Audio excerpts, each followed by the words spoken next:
All this story would begin in the battle, in which Goku and Vegeta were facing Gas, since even using their doctrines to the maximum of their powers, they weren't able to do absolutely anything against it. They turned out to be some insects, and you're Saiyan. You remind me of a warrior who got into my plans hundreds of years ago by the name of Bardock. Did you say Bardock? Kakarot, this guy has to do with your father since that was his name. Damn, did you even end my father's life? I won't forgive you! Goku and Vegeta launched themselves against Gas, but they weren't able to do absolutely anything. That's right, the difference in powers was abysmal. However, with every blow that Goku received, loud roars were heard all over the place. Such roars over time even began to be heard by each of the 12 universes. Mr. Beerus, are you able to hear those roars? That's right, Whis. I was able to ask to you about those roars. Don't you know who it's about? As far as I've been able to investigate, it's about Mr. Goku, but it is amazing how despite using the Ultra Instinct, he is suffering a beating. Whis, let's immediately go to Earth, since we can't let Son Goku die. Both deities would go to the Earth quickly, while those roars at this point would even be heard by the High Priest, who, at the moment of hearing them, would change his expression to a much more serious and worried one. What? How's this possible? I thought those apes had been wiped out along with their universes. This can't be happening. Daishinkan would remember, like a gigantic hand almost ended his life. If not for his wife Mikoshin, who was able to save him at the last moment, he would not have survived, because the power of those Oozarus was a power that surpassed everything existing. I don't have to overlook this. I'll even have to delay my plan to master Zeno-sama's useless mind, but this is much more important. Daishinkan would quickly go to where the roars were perceived. Returning to the battlefield, Goku and Vegeta had been completely defeated, but when they were about to die, the Emperor of Evil, Frieza, would appear on the battlefield. Ho ho ho! They are being beaten up by Saiyans. Don't forget that it'll be me who will eliminate you. Frieza, what are you doing here? Have you been able to find us? In case you haven't noticed, the power of this guy is incredible, so I'm sure you can even feel out in this universe. But I was surprised to realize that even your power decreased. Another worm has arrived, looking for its death. Ho ho! The worm you're talking about will be able to end your life without you realizing what happened. Gas, upset by that comment, without thinking about it, had launched himself against Frieza at his maximum speed, but he was surprised to realize that the Emperor of Evil would begin to exchange blows at a speed and even perceived to overcome it. After a few minutes, both appeared. However, Gas was observed with multiple wounds, while Frieza was very relaxed, but Goku was with a face of terror, realizing that Frieza had not agreed to his golden.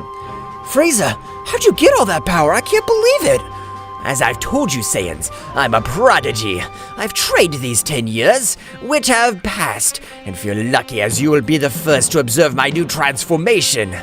Frieza's power would begin to overflow, so much that even Whis' gaze would change since he was about to arrive on planet Earth. Great distortions of energy could be felt. Whose power is this?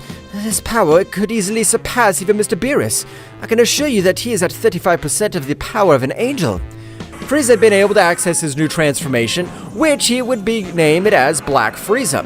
Everyone present was surprised, while Gas, without caring, the pressure that his enemy emanated would be launched against Frieza, but it would be pierced with a single blow.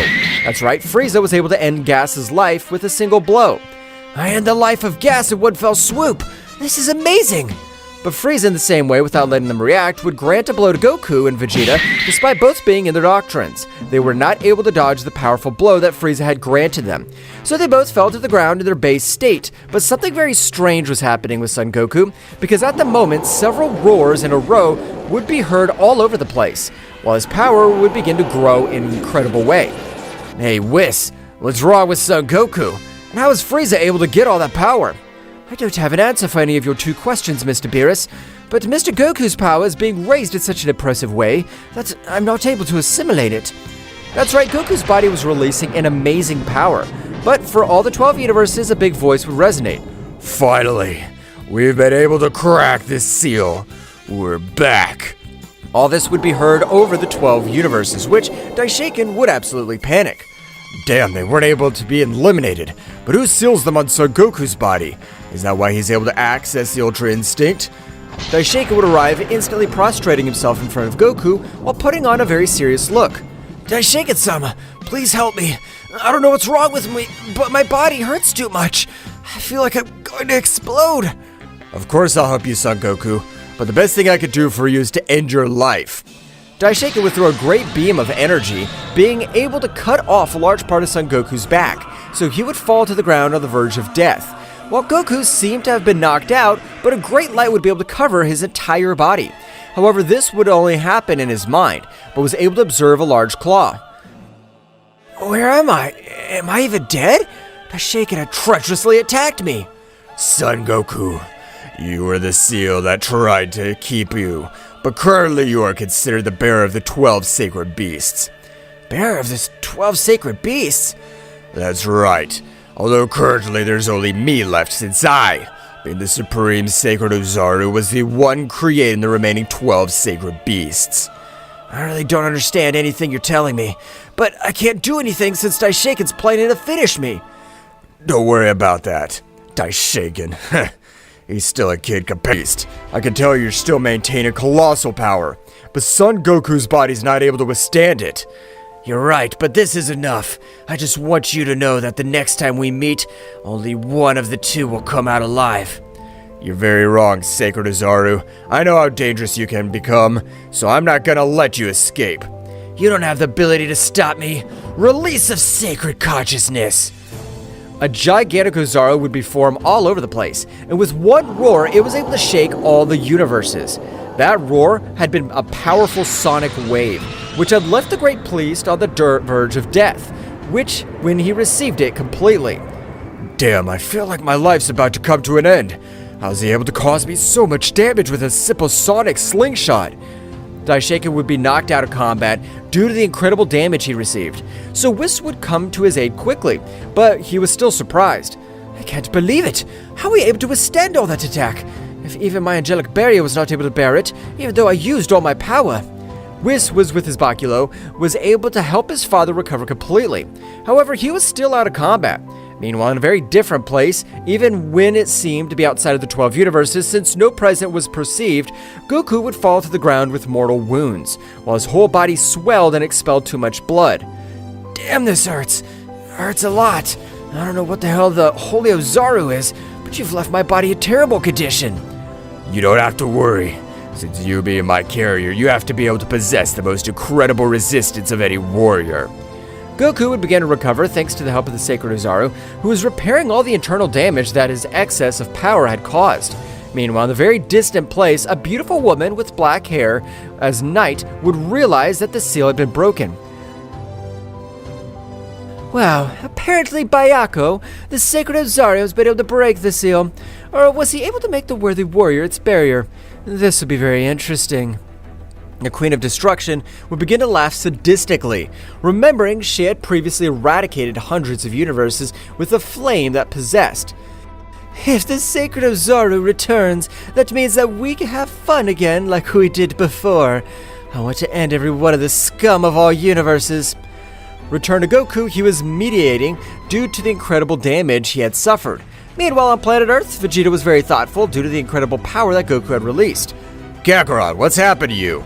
Where have you been able to release all that power from? And why did the Great Priest Daishinkan want to end your life? I have a lot of questions. On the planet of Beerus, both deities would be walking around the planet while the High Priest recovers from all the wounds caused by the Sacred Roar. Hey Whis, what was the power that Son Goku released? He was even able to get the Great Priest almost annihilated.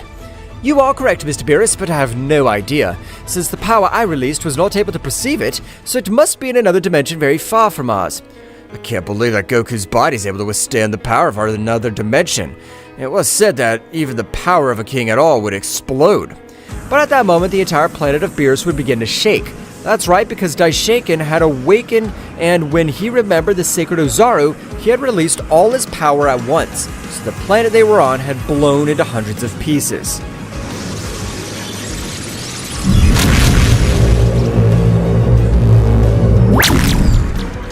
Daishinkan's power had been so great, he was able to even make everything around him shake, causing Whis and Beerus to fall to the ground due to the great pressure the High Priest was releasing. Holy Oozaru, I swear I'll end your miserable life and that of your carrier. When Daishinkan realized how all the planets of the 12 universes were being destroyed, he would calm down, being able to put all his power back to rest, so he would help Whis and Beerus recover. Hey Whis, what happened to Son Goku? Do you know where he went? No, Father, I don't know where Son Goku went, but he shouldn't be very far away, because by using all that power, his body was in terrible condition. No, Whis, we should not underestimate Son Goku, as he's able to finish us. He possesses the power of the sacred Ozaru. But Father, what do you mean by the power of the sacred Ozaru? This is not the time for explanations about the power of the sacred Ozaru. Just know that it is a potential threat to all universes. Daishinkan would quickly leave to the palace of the Kingdom of Everything to report everything that happened to the great Zeno-sama.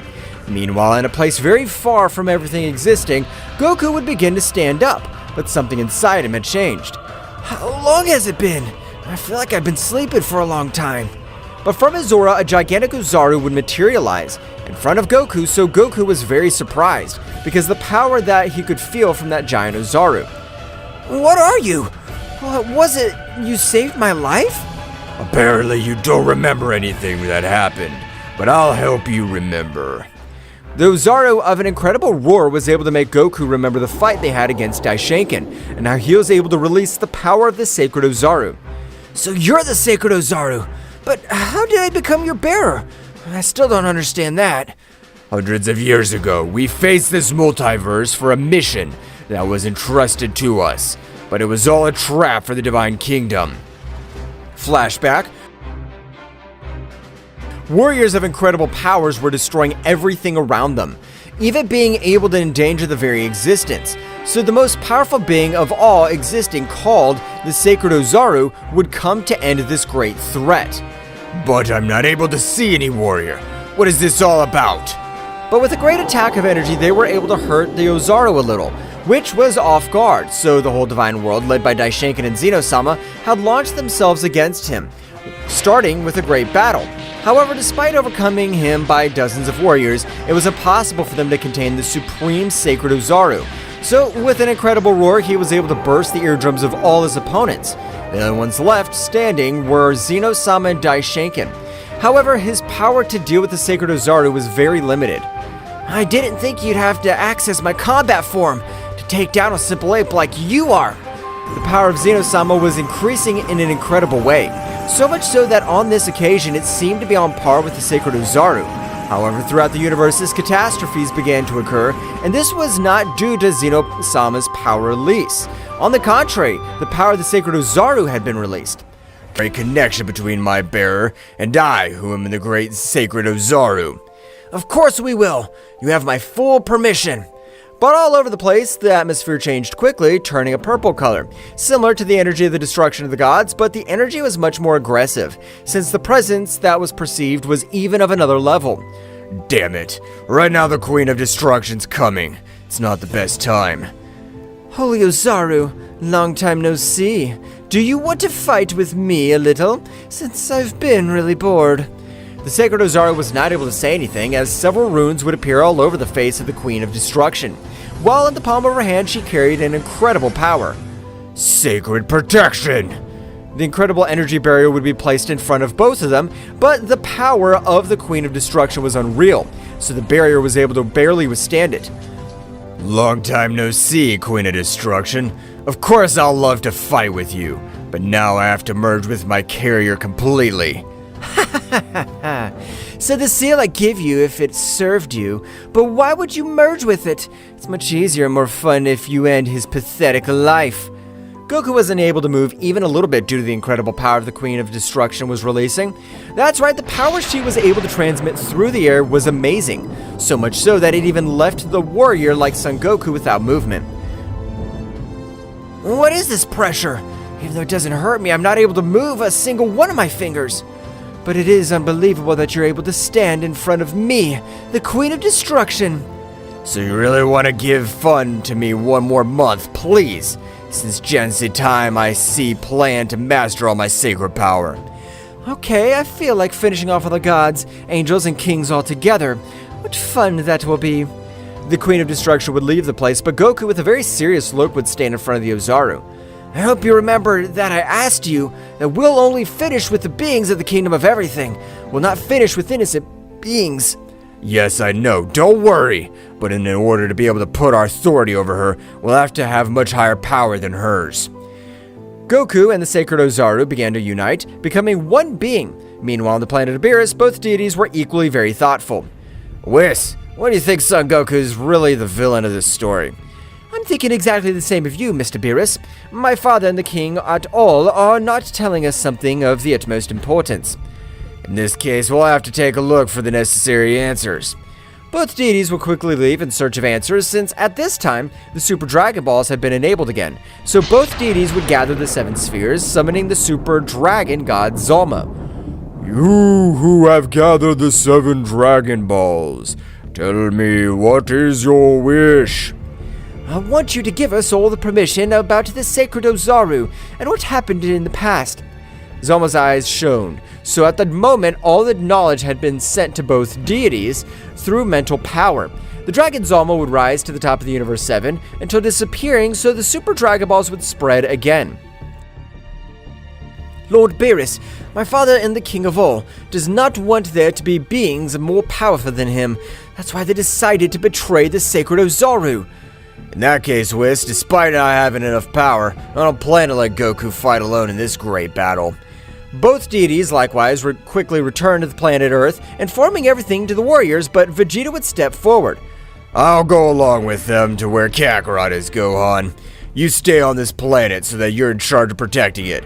I trust in you. Of course, Mr. Vegeta. I'll protect her even with my life. The 3 warriors left the planet of Beerus, all starting to train, because Whis tried to locate Goku for the 12 universes, but it was in vain. Meanwhile, with the Queen of Destruction, 2 weeks had passed since that event, so I would come again with the sacred Ozaru. But this time, I was a little surprised to observe an imposing warrior with golden fur all over his body, while he destroyed hundreds of planets as if they were simple rocks. Those planets are the so-called sacred planets. Planets that have the hardness to withstand the combat of 2 immortal sacred beings. But if you've returned the Queen of Destruction, not only 2 more weeks will we be able to leave this whole place. Now that I'm able to realize that you have much more power, I want to have a fight with you. I want to test the limit of your power. Okay, just don't go regretting what you've asked, because I'm not going to hold back. Goku would expel a large part of his new power, with which he would cause hundreds of damages all over the place. Even a golden great light would rise to the top of the whole place, while the Queen of Destruction would form a red aura. I hope you're prepared, as only the Holy Ozaru is able to make me use all my power. Don't forget that although I only look like a sacred Ozaru, there were a total of 12 sacred Ozarus in my body. When Goku finished affirming this, he would grant him a powerful blow on the stomach of the Queen, which, despite being with her guardian aloft, it was impossible for her to dodge such an attack. How were you able to hit me with that incredible power? The Queen would recover from that blow, and at great speed would throw herself against Goku, who would begin to clash their fists all over the place. So much was the power of both that the same dimension began to crack. Goku, realizing this, would begin to neutralize each of the blows, which would anger the Goddess of Destruction. Damn it! Are you really that much more powerful than the Holy Ozaru in his prime? This is impossible! It's not impossible, since I, being the bearer of the sacred Ozaru, have the necessary stamina to withstand all its power. Infernal whirlwind! Atomic destruction! An incredible purple whirlwind would form on top of the Queen, so she would throw it to Goku without thinking twice. But was surprised to realize through the fire Goku would show himself without a scratch. You'll be a very powerful ally, but to defeat me you'll have to train much harder, since this is not all my power yet. Goku would clench one of his fists, and at a great speed he would grant her a great blow, which would send her flying, making her fall out of combat. Goku, with his new power, the Sacred Ozaru, would begin to channel all the power that his body was capable of resisting. While the Queen of Destruction was still out of combat, Goku was even able to see a large golden light all over the place he was. But to everyone's surprise, several chains were able to hold Goku's arms. That's the same thing I thought. Even our own power tries to stop us. That's because you don't have the Sacred Ozaru training. That's why even your body refuses to admit the full power of the 12 sacred Oozarus. Damn, I want to master all this power. From what I understood, I've been able to master the 11 sacred Oozarus, but I'm missing one, and that's you. Of course, yes, but you lack me, since the other sacred Oozarus were an extension of my body. For that reason, my power is even greater than the 11 sacred Oozarus combined. Meanwhile, in the kingdom of the all, Daishinkan and Zeno-sama were very thoughtful. This has been a damn trap, and we've fallen like we're all some kinds of kids. I'll have to access my combat status like I did millions of years ago. The great Zeno-sama would begin to access his combat state, which on this occasion released a much greater power than the last time, because the energy of the 6 eliminated universes had become part of his power. Zeno-sama's power has increased in an incredible way. I'm sure he'll be able to end that Ozaru's life in one fell swoop. The true disappearance of Zeno-sama would become apparent. After millions of years, that's right, this was the second time to access his combat state, and it was due to the same warrior from the past. With this power, I'll end that garbage once and for all. I'm fed up, and I want to have his head on my palace as a prize. Great Zeno-sama, feeling his power, we have nothing to worry about, because even by absorbing the energy of the 6 eliminated universes, his power has risen much more. I don't worry about anything. Even if before that Ozaru in his prime wasn't able to do anything to me, what will he do now to me that it's sealed? That sacred Ozaru. With the passage of time, he'd better call himself the good-for-nothing Ozaru. Meanwhile, on the planet Beerus, Vegeta was carrying out one of the most difficult trainings of his entire life to be able to do something against the most powerful divine beings of all the universes. Damn! I'll always be number 2. I want to be much more powerful. I don't want to stay behind anymore. An incredible roar would be heard all over the place, while the energy of destruction that was directed towards the Prince of the Saiyans by Beerus would be stopped by a simple aura. But something incredible would happen, since Vegeta's body was able to absorb the essence of a god of destruction, so his aura would even change to a purple color, becoming much more destructive. From a powerful roar, Vegeta would grow his aura up to the sky, and at the end, the imposing Vegeta and his doctrine of the Ultra Ego. Well, I realize that your efforts have been worthwhile, Vegeta. You're not able to control the Ultra Instinct, but you were able to master the Ultra Ego. I don't plan to stay behind anymore, and I'll be the one who traces his destiny. I don't plan to let anything or anyone tell me what my limits are. Mr. Vegeta, the power that you've achieved is incredible. I'm 100% that you are able to defeat all the gods of destruction with the exception of one. What is it that you said, Whis? With the permission of one? Don't talk nonsense. The only beings who are capable of defeating me are the angels and that bastards of the kingdom of everything. It's a pity, Vegeta. You have amazing power, but before the most powerful god of all, you still wouldn't be able to defeat him. And tell me, Beerus-sama, who's the most powerful god of destruction? You have it right in front of you. So you want to test 100% of all your power? You better fight with me and show me what you've learned. I'll never had a chance to fight you since I got the power of a god, so this will be interesting. Before you attack Vegeta, I want you to use all your power, because if you're like Goku, I'll annihilate you with one blow. The words of Beerus had released awe-inspiring, which Vegeta's body would notice, so he would begin to tremble. What the hell is this feeling? I see Beerus as if he were a giant while I was a simple ant. Vegeta would raise his power to the limit, to have a balance between speed and power, so at the end he'd observe Beerus, who would raise both hands. And signal that attack, Vegeta, a little annoyed with his maximum power, would throw himself against Beerus, who began to exchange millions of blows at amazing speeds. But as surprising as it may seem, Beerus began to bend Vegeta little by little with his incredible defense. Damn, he didn't even hit me. How am I able to know he's cornering me with his simple defense? Vegeta would take a little distance, so Beerus at that moment would stare at him. Vegeta, your power has grown in an amazing way, but it's a pity that you're still not worthy of making me use 100% of all my power. Damn, I thought that with all this power I'd be able to defeat Beerus-sama. No, I'm the Prince of the Saiyans. I'm the mighty Vegeta.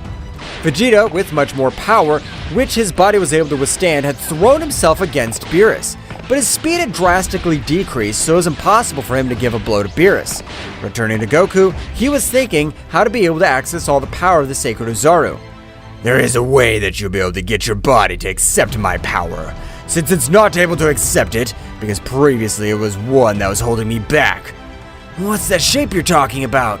The Saiyans, like the Oozarus, we're able to increase our powers through pain or anger. That is our energy catalyst. What is it you want to tell me? Do you want me to suffer or have uncontrolled anger? It's the only way I can think of, or we can have real battles. That'd be much more dangerous, and since we don't know if we'll be able to get out alive. How funny you are, Sacred Ozaru. But if you're the danger you are asking for, I have the right warrior. We will call the Apostle of Death. Even the Sacred Ozaru seemed to have gone into a bit of panic. You're crazy. I'd be crazy. Nothing. And no one knows where the Apostle of Death is. The Sacred Ozaru would remember that look, which did not express any expression. That's right, the Apostle of Death was characterized because of the murderous fist that he was able to bestow. Even the Sacred Oozaru that had faced the Apostle of Death millions of years ago was not able to defeat him. You know I like destruction, Sacred Oozaru. That's why it's my nickname, the Queen of Destruction. And it's a shame, since I've been able to summon the Apostle of Death. Goku at the moment was able to observe how a coffin had been formed by a place where they would be seeing a little surprised, but without giving it greater importance, a great whirlwind would enter the coffin. Wake up, Apostle of Death! 2 hands held the coffin. Coming out of his great long sleep at the moment of leaving, said coffin, an extremely muscular warrior could be observed, which possessed his silver hair very similar to the Ultra Instinct. Who had been able to wake me from my long sleep? Whatever it was, right now I'm thinking of ending his pathetic existence. From what I understand, it was the Golden Fur Warrior. It seemed that he wanted to measure his strength with that of the most powerful warrior in existence. Goku, be on your guard. Don't trust yourself, as this will be the battle to the death. That damn worm doesn't know what a workout is. I feel you two are exaggerating too much, since I don't feel like I exude a powerful essence. But Goku's expression would change to a much more serious one when he realized how the Apostle of Death was beginning to approach himself.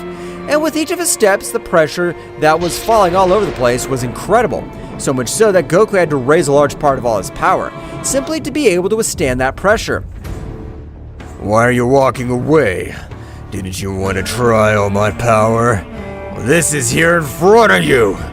The warrior, of a great blow in the air, was able to cause a powerful fist under pressure, which was able to open a whole chest to Goku, so Goku would spit out too much blood. Ah! It hurt me! How's he able to hurt me so much in one blow? He's a monster. In this battle, your body must adapt to at least 80% of all my power. Otherwise, we'll die. But Goku wasn't able to completely recover because in front of Goku was a few centimeters from his face, the Angel of Death was staring at him. Without Goku being able to react, he was able to receive a direct blow on his stomach. But although it seemed like a simple blow, the power of the blow was overwhelming, that he was able to spit out large amounts of blood to Goku, so he couldn't stand up. He had even returned to his base state, finding himself in terrible condition. That cursed Queen of Destruction! How was she able to summon that demon? This being, I'm sure, is capable of ending Zeno-sama's life without any effort. Goku, stand up, because the Apostle of Death doesn't spare the life of any warrior, so you better get ready well.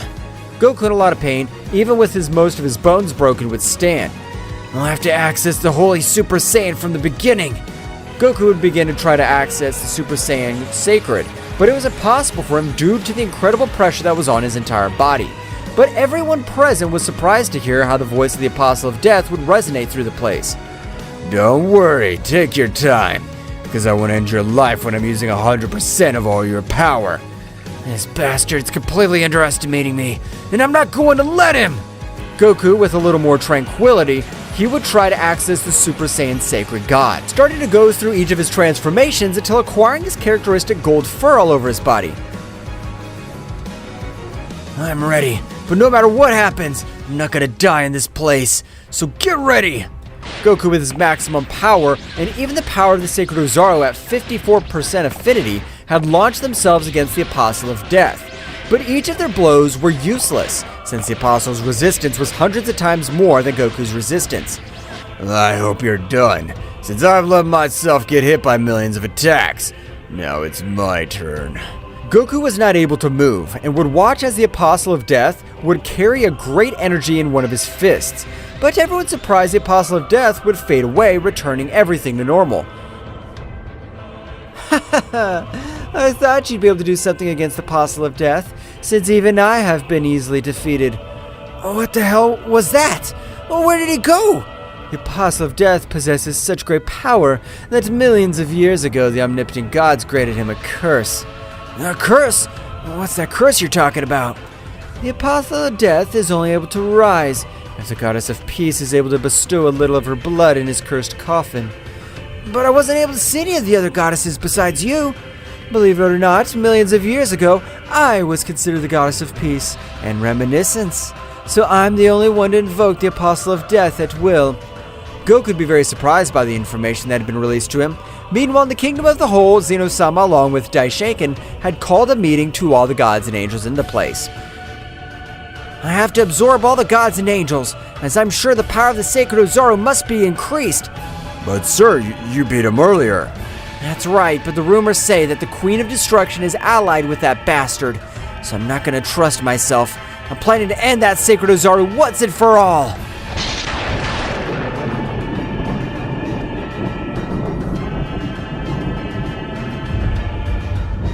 The great Zeno-sama would begin to absorb all the warriors he had in front of him. That's right, all the gods agreed with the decision of the King of All, with the exception of the deities of Universe 7, which realized the true intentions of the High Commands. So at one point, they tried to flee, being stopped by Daishinkan. I knew something was going on with you two damn traitorous gods, so you better be ready to surrender all your power to the great Zeno-sama, or you will be eliminated. Beerus and Whis tried to hit the Great Priest, but the power of their blows were not enough to face the Great Daishinkan. However, Whis, being much smarter, would send a mental wave towards Goku. Mr. Goku, the King of All is absorbing all the gods to face you, and as such a Queen of Destruction I inform you, since we are about to die at the hands of the High Priest. Goku was able to receive that signal, releasing an abysmal power. That's right, the power that Goku had been able to expel was so much that this time, even the planet where they were would begin to destroy itself due to Goku's fury. I understand that you want to finish me, dwarf, good for nothing, but I'll not let you finish with my teachers. Goku, at an unreal speed, would begin to move throughout the universe, being able to reach in a few seconds where the deities were, being able to observe Daishinkan. Is it even worth giving your life for that damn monkey? Of course it's worth it. You guys are selfish. You just want to be the most powerful, and if someone's about to reach his powers, you annihilate him. Daishinkan would change his expression to a much colder one, with the intention of cutting the throat of the god Beerus. But the instant he was channeling a little power, a furtive blow would begin to send him flying, being crashed against the entire kingdom of everything, while Goku would approach both deities of Universe 7. Whis, Beerus, I appreciate that you're on my side. You'll not die today since you're under my care. Both deities were surprised to see the new appearance of Goku, but Daishinkan at a speed would try to hit Goku. But everyone was surprised to realize how Goku had stretched one of his arms back, stopping the blow of Daishinkan. Even the sacred Ozaru was stunned by such an incredible event. I can't believe it. The ability he has to adapt my powers on another level. He has been able to master 95% of my power, and at this moment he has not used it. It's his own power. He's been the one to be the bearer of the 12 sacred Oozarus. Goku was very relaxed, so with great pride, he was able to grant him a kick, which would cause Daishinkan an impressive damage. That's right, Goku's punch contained an incredible power, which is almost capable of knocking him out of combat. Where's the useless King of All? I want to measure myself against a being of my level, not against a simple guardian that doesn't serve even for warm-up. Daishinkan tried to stand up, but it was impossible. Daishinkan would use all his power, but Goku's authority was surpassed him by dozens of times. That's right, Goku's power made him kneel before him completely. This can't be happening. I'm the most powerful guardian of all king, and I possess the greatest destructive power only known below the All-King. Daishinkan felt the weird terror when he noticed how a small sphere of energy was formed in Goku's palm, because despite its diminutive size, the amount of power was radiated was abysmal. I can't believe the power that Mr. Goku possesses now. What kind of training did he do? Whis. Goku's power is unmatched. But do you think he's capable of standing up to the king at all? I wouldn't be able to tell you exactly, Mr. Beerus, because Mr. Goku's power has risen in a way that has never been seen before. The angels of the power of the sacred scrolls. This is bad. Ancient combination of the sacred Ozaru. The power of Goku would rise much more, and the Ozaru's fur would be of a purple color. His fur would also change from golden to purple. The power which he was releasing was madness. The whole place was starting to fill with a thunderstorm, which was capable of even almost ending Daishinkan's life. But Gaichi would save him. I don't know who that warrior is, but he was able to save Zeno-sama. His power is even greater than the authentic king of all. I can realize that, Whis, since even Goku's releasing much more power, and that only means one thing, that his opponent this time is formidable. Of a great explosion, it's possible to observe Goku with his new power, which released and absolutely imposing, would begin to walk in front of that warrior who had a large armor all over his body, even on the head of a red. So, you're the warrior who's able to put the useless Zeno in trouble. You're lucky he didn't order me to finish you. I don't mind if I order it or not. I'll plan to finish you, damn worm, since I won't let you get hold of the sacred scrolls. Ha ha ha ha! Do you really think you have the power to stop me? You're just a kid if I compare you to me, so you better get over it before I change my mind.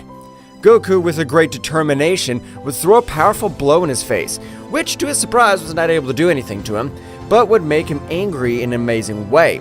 So Goku at this moment had received the most powerful blow in his entire life, falling to the ground with multiple injuries. It hurts a lot. How's he able to hurt me with so much in one blow? Who is this warrior?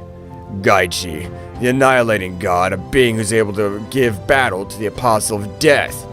Goku was surprised to learn that the warrior he had in front of him was able to fight an even match with the Apostle of Death. Damn, so how do you want me to defeat him? I don't have the necessary power to defeat him. Try to stop him and end Zeno-sama's life, as the King of All is the only one who can access the hold of the sacred scrolls.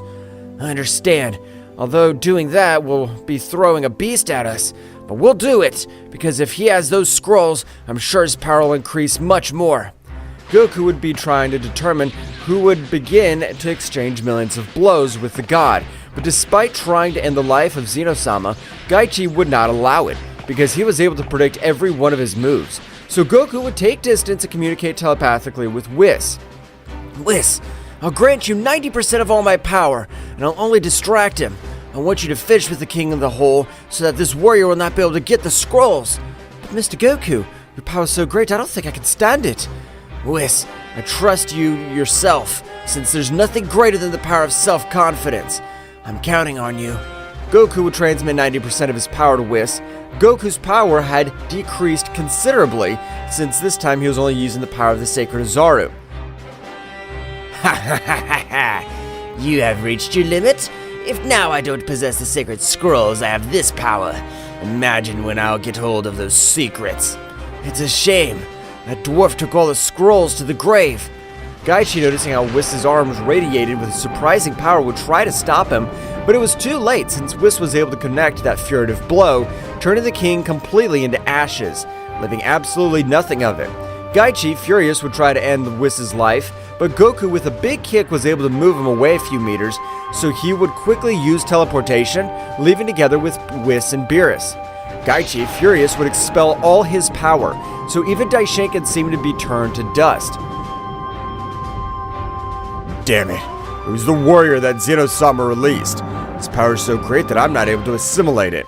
Gaichi would control himself, reducing his power so he would watch Daishinkan. You priest, you'll be my subordinate from today. Gaichi would grant him a small portion of all his power, so the great priest felt like an amazing power ran through his whole body. That's right, while for Gaichi it was a small part, for Daishinkan it was the most amazing power that he had ever felt running through his body before. promise to serve you for the rest of eternity and help you finish the Son Goku dam. So, his name's Son Goku. I plan to make him suffer in the worst way possible. You'll be begging to end his pathetic life. Meanwhile, in the dimension of the sacred Oozaru, everyone present had arrived, finding the Queen of Destruction. Oh, how funny all that was. I was able to watch you fight with Gaichi, and I thought you had died millions of years ago. I thought the same thing, but he was able to protect Zeno-sama in exchange for the sacred scrolls. And that's why they finished with a useless Zeno-sama. But now they'll have a lion chasing them since Gaichi won't stop till they're dead. Don't worry, we'll become very powerful and we're not gonna allow that damn worm to finish us off. Joining you after millions of years has been the best decision I could have ever made. You've made things very interesting. Goku would immediately begin to meditate to be able to recover all the power he had transmitted to Whis, while the Queen of Destruction would help them heal their wounds and stare at them. I'm not going to get bored in this place. I will be the one to train this angel and this god. Did you even train us? I don't know who it is, but I'm able to feel an incredible power coming from inside. For your information, I'm the Queen of Destruction. It will be I who created the energy that you use, the powerful energy of destruction.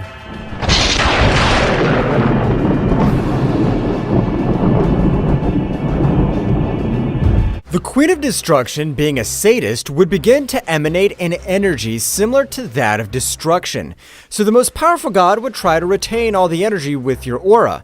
In order to realize what the difference in level was, two powerful energies began to collide, but the Queen of Destruction could be observed with a great smile while Beerus was taking his body to the limit to be able to do something against his opponent. The power of the Queen of Destruction's incredible! I can't believe it. So this is the oldest power of destruction. The Queen of Destruction would diminish all her power, but she would flatter Beerus. For a simple god, your fighting spirit is unbreakable, and that makes me proud of you. I promise to turn you both into very powerful warriors. It is our pleasure for us to be trained by someone as powerful as you are. In that case, let's start with the training, since I'm sure Gaichi wouldn't stay with his arms crossed. The Queen of Destruction would begin to train both warriors, while in the Kingdom of the Whole, Gaichi was very thoughtful, while at the moment he would enter his palace. Mighty God Gaishi, I've been able to pinpoint the location of those damn bastards. Are you sure about what you're telling me, priest? That's right, my lord. I'm completely sure, as I've been able to feel the power of one of my children's traitors. In that case, let's end this war once and for all. To start with our new empire, tell me the location. Apparently they're located in a dimensional rift on the outskirts of the 12 universes. It doesn't matter if you hide inside dimensions, we'll end up with you damn good-for-nothings, especially with you, Goku. Gaichi, with an incredible power, was able to break the same space, being able to even reach where everyone else was. But to Daishinkan's surprise, the power of both deities has risen in an incredible way. What? How's it possible that the power of the two of you has risen in such an incredible way in such a short period of time? Father, this is known as time dilation. While for you it was only a short time, we've been training in this place for months. No matter what they've trained, they'll be able to beat me, and only one of the two sides will come to this place alive. Gaichi, the Annihilating God. But you know, I have your nemesis. Let's see if you remember the Apostle of Death.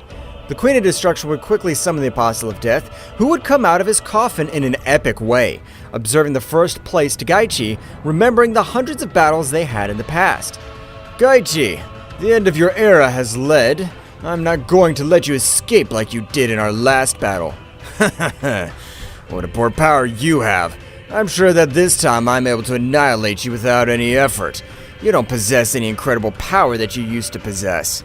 However, while Gaichi was mocking, the Apostle of Death was able to connect a powerful knee to his face, sending him flying thousands of kilometers, while Daishinkan had launched himself against both deities. Your final test has arrived. You'll be able to beat the High Priest, and we will be able to move to the next level. Meanwhile, Goku had been able to completely merge with each of the 12 sacred Oozarus, managing to expand his power in a way never seen before. But he was still assimilating the energy charge because he was not able to completely dominate it, and a simple failure of his power, he was able to make it lose control and even explode. I trusted the power of my friends. If the Queen of Destruction has summoned the Apostle of Death, they'll give me enough time. The battle on both sides was very close, but as surprising as it may seem, Gaichi would begin to bend the power of the Apostle of Death the more the battle went on. What's going on? Weren't you able to finish me off? Your power, instead of growing, started to decrease. You're not the right opponent to face me. My power? What happens to my body? I'm able to beat this guy, and now I'm not even able to give him an effective hit. Gaichi, with a powerful blow to his stomach, was able to make him fall to the ground. The Apostle, at the moment of standing up, would spit out large amounts of blood, but without being able to recover completely, Gaichi had thrown a powerful energy laser at him. But the Apostle, with his incredible defense, was able to withstand it, but the laser had created hundreds of catastrophes all over the place. I don't have the power I used to possess. I've become weak. But at the moment, the Queen of Destruction would stand in front of him and touch his cheek gently. My darling, how long have you been able to regain consciousness? But if you're the Sifir, the Queen of Peace, all my life I've been in search for you. I thought you'd always be in control because of the destruction power you possessed, but apparently Gaichi's punches were able to overcome you. The powerful god Gaichi would throw a powerful attack against both, but the Apostle would quickly turn around, receiving the attack squarely, so he'd fall to the ground. It's not even the Apostle of Death is capable of giving me battle. I'm the most powerful warrior of all the universes, and of everything existing. But a hand would touch his shoulder while a surprising pressure seemed to crush him. Gaichi would release a surprising power to be able to counteract the pressure, but despite this, one of his knees had touched the ground. I won't let you do anything to my subordinates. Goku, with a powerful blow, which is almost capable of knocking him out of combat, had sent him flying millions of kilometers, walking slowly towards both and stretching out one of his hands. Don't worry, I'll take care of these worms myself now. Goku had been able to get them to fully recover, so from a very cold look, he'd observed Daishinkan. You're a pathetic father. You're able to wipe out your own children in order to become the king of everything. Now I'll annihilate you. But Gaichi would appear in front of Goku, so both began to exchange multiple blows. But this time Goku's power had shot up, which Gaichi had realized because he was not able to grant him any accurate blow. Damn it, what's happening? The most powerful warrior of all these multiverses cannot be humiliated by a simple Saiyan. He's not a simple Saiyan, as he is the barrier of the 12 sacred Oozarus. It doesn't matter that I'm the carrier. I was always able to give them battle. With a much smaller being, I'd be able to pulverize it. From what I could tell is that you possess the power to destroy universes with enormous ease, but you're not able to defeat me. How interesting. Gaichi would pounce against Goku, but Goku, with a very serious look, would connect a powerful blow to his stomach. You have no chance against Mia, but I'll show you the true power of the 12 sacred Oozarus fused with me. Goku would start to expel his power. Catastrophes all over the 12 universes were happening, even Universe 7. Whose power is this? His pressure even seems to crush us. For all the 12 universes, one could observe a gigantic Oozaru, purple in color, and at the moment of a big explosion, one could observe Goku with completely purple fur. Gaichi, it's time to end your miserable life. You won't get the sacred scrolls. The power of this warrior is incredible. How have you been able to ally yourself with him? Believe it or not, you beat him with incredible ease, but his level of learning is amazing. The battle of both warriors would begin, but from the beginning, the clear difference in power could be observed, because while Gaichi granted 5 blows to Goku, Goku was able to grant him 15 and much more power. So the more the battle went on, Gaichi began to decrease his ki considerably. You're not the right opponent to measure yourself against me, but I plan to humiliate you so that you take this humiliation to the other world. Meanwhile, in the Battle of the Deities, Whis and Beerus were able to corner Daishinkan, even to the point of Daishinkan being on the ground very badly injured. This can't be happening. I'm the Supreme Beast. I can't be defeated by 2 simple deities from Universe 7. Daishinkan, you took the wrong team, and the wrong way, from evil, so we have no choice but to end your life. Father, it's a pity that our fate has ended this way. Daishinkan, before he could say anything, would be evaporated by an incredible attack, which had left absolutely nothing of the same. I congratulate you. In your next training, you'll have to be able to defeat me. Queen of Destruction, we're not on the same level yet, but I promise that very soon we'll catch up and fight at that level. Meanwhile, with the Goku of battle, was completely dominating, because Gaichi was no longer able to do anything. However, in his entire body, he was channeling all his power to create a huge explosion, in order to wipe out all the other warriors present. If I'm not able to beat you with my punches, I'm sure you're not able to withstand an explosion of all my destructive power. All this he would tell him while he was being massacred by the beating that Goku was giving him. The time has come to end your cursed life. I hope you're prepared and send a greeting to the useless Zen. But all over the place, an amazing power was perceived, while the whole place began to be destroyed. That's right, the power that Gaichi had been able to collect was an outrage, so a big explosion could be observed all over the universe. Sacred protection of the sacred Ozarus! A very powerful barrier was able to protect absolutely everyone present. Gaichi, he even sacrificed his life and wasn't able to stand up to this powerful warrior. Goku would start walking towards everyone present, but he was able to notice how the whole place they were in seemed to explode. Master, apparently the explosion of Gaichi was so powerful as to leave in simple ruins the habitat of the sacred Ozarus. That's bad timing, because if you're not in this place, you won't be able to become much more powerful and you won't be able to live anywhere. Master, don't worry. We'll be where you are, since you are our carrier, and you'll be our home. In that case, it's time to go back to the 12 universes and put an order that really serves in this rotten world. All the warriors returned to the 12 universes, in which they realized that there was no god or angel, so everything seemed in absolute chaos. Goku, don't worry. Just like I told you before I was listed as the Queen of Destruction, I was also known as the Goddess of Peace. That goddess, which was called the Goddess of Destruction, would begin to raise a large part of her power, with which hundreds of planets would begin to return to normal, as well as the life of the gods and angels. So everyone was surprised, but Whis, possessing a power equal to or even greater than Daishinkan, would take a step forward. Gods and my brothers, I know you must be confused, but at this moment, the pillars Daishinkan and Zeno have died, having selfish ideas. That's right, since no good ruler would take the life of his gods. Moreover, you must be a second family. So from now on, the new rulers of the 11 universes will be Beerus and Whis, and like them, we will have a great authority. As you command, and we're grateful that you have allowed us to come back to life. And don't worry, but this time go home, because I want to see my family and eat something very delicious. Each of the deities would leave for their respective territories, so Beerus, Whis, and Goku had gone to the planet Earth, in which they all shared a great banquet in celebration of Son Goku's victory. Kakarot, I want to witness the power of the sacred Oozaru. It's okay, Vegeta. I don't feel like fighting, because the sacred Ozaru would be able to end your life with a single blow. Goku was able to expel a little of his power, and at the moment, the great silhouette of the sacred Oozaru could be observed by all the universes, just as a great roar would back it up, demonstrating the incredible power that was sleeping in Son Goku's body.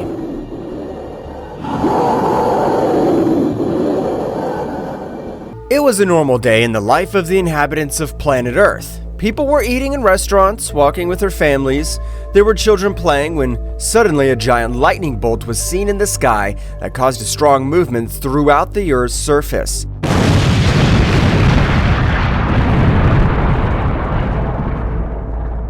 Buildings collapsed. People could not stand up. Windows exploded.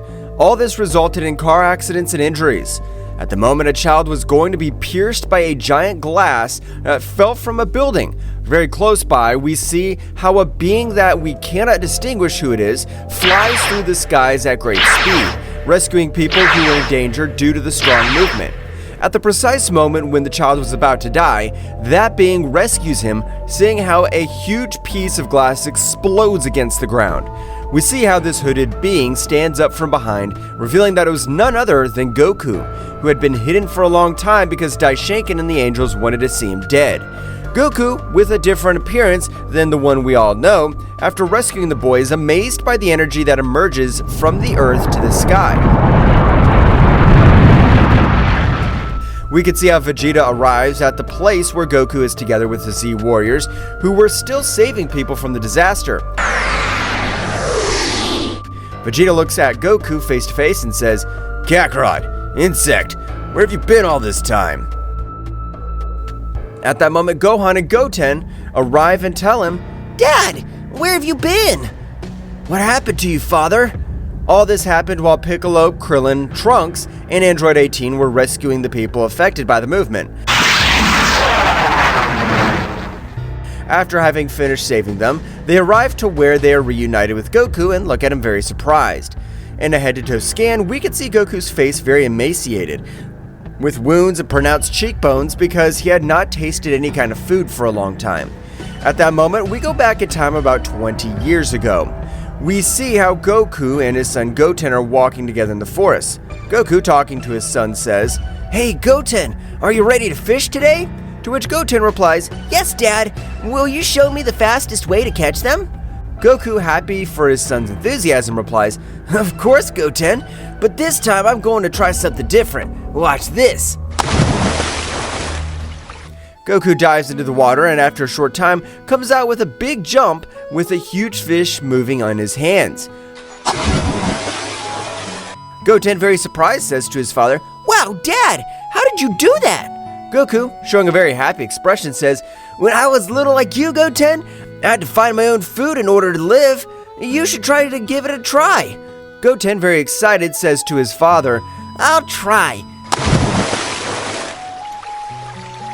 And so Goten dives into the water to the joyful sight of his father, to which, on the first attempt, Goten fails to catch any fish. Seeing Goten's sad face, Goku encourages his son, saying, Don't worry, Goten. It's a matter of practice and patience. The key is to be quick and not scare the fish. So Goten dives in again, but this time it takes a long time to come out. When suddenly Goku feels a very powerful ki very close to where he was. Because of this, Goku worried about his son's dives in search of him. Once in the water, he sees Goten fainted and next to him a very strange artifact. Goku, worried about the state in which he found his son, swims to rescue him. At the moment, he was about to lift his son in his arms, ready to go to the surface. The strange artifact begins to emit a very sharp sound that only Goku hears. Wu, with a face of confusion and pain, tries to lift his son, but suddenly the artifact comes off the ground and permeates his chest. Once on his chest, the artifact stops emitting that strange sound and Goku stops feeling the ki of a moment ago. Goku does not take importance to what had happened to him and worried about his son. He lifts him up to get him out of the water.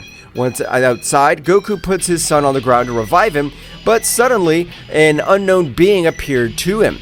This being had a greenish coat, blue hair with black tips, and it was a very strange appearance.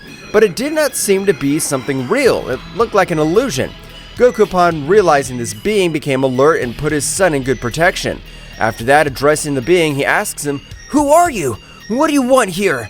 This being, without uttering a word, rushes at high speed towards Goku, who in an act of reflex manages to dodge the first blow. But the speed of the stranger exceeds him by far. Because of that, after dodging the first blow, the unknown being lunges with a kick to the head, which Goku barely manages to block, leaving his stomach exposed, where he takes the opportunity to impact a direct punch, automatically leaving Goku out of air, and thus returns to lunge with a blow to the nape of the neck. Goku, when he was about to lose consciousness, hears a voice in the distance that says, "Apparently this is my best guest that could touch me," saying this in a sarcastic way. "I hope my colleagues are in good condition." After hearing these words, Goku faints. A few minutes after the fleeting confrontation, Goku regains consciousness and realizing that the unknown being was no longer in the place, he looks for Goten, and when he finds him, he begins to unexpectedly and repeatedly call his name to make him react. Seeing that calling him had no effect, he feels his breathing and notices that he was almost not breathing. He creates an energy sphere in his hand and places it on Goten's chest. Once Goten revives the energy from his father, he reacts and spurts water from his mouth. Goten, with a puzzled expression, asks his father what had happened, to which Goku says, "I have the same question for you. What happened?"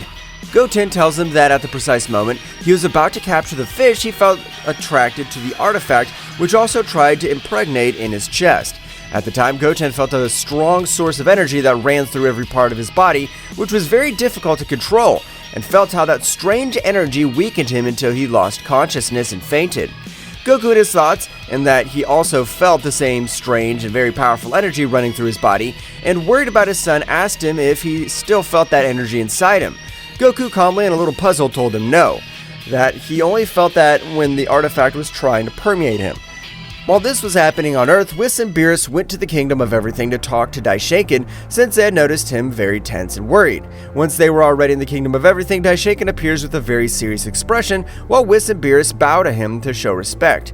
Daishinkan, relieved to see that Whis and Beerus were with him, tells them something very strange and dangerous is about to happen.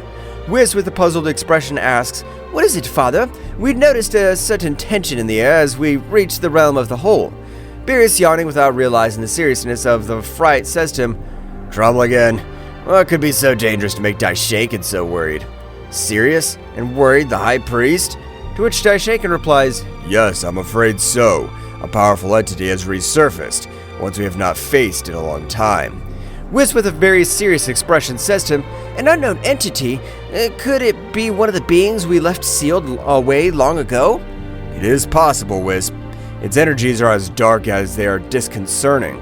I cannot identify the source with certainty, but its power is overwhelming." Beerus, frowning, says, "Why should I worry about it? If it's that strong, I'll go and destroy it."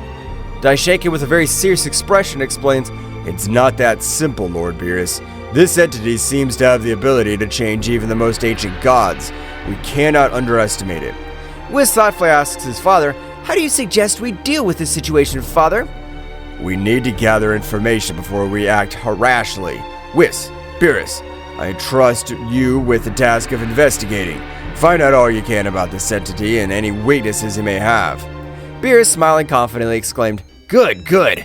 A little action won't hurt." Nodding, Whis replies, "We will be on our way, Daishinkan, but be aware that if this entity threatens our universe, we will not hesitate to take drastic measures." "I understand, Whis. May wisdom guide your actions, and may you return with the information we need." After that conversation, Whis and Beerus depart for the hitherto unknown destination, while Daishinkan watches with concern, aware of the gravity of the situation looming in the realm of everything.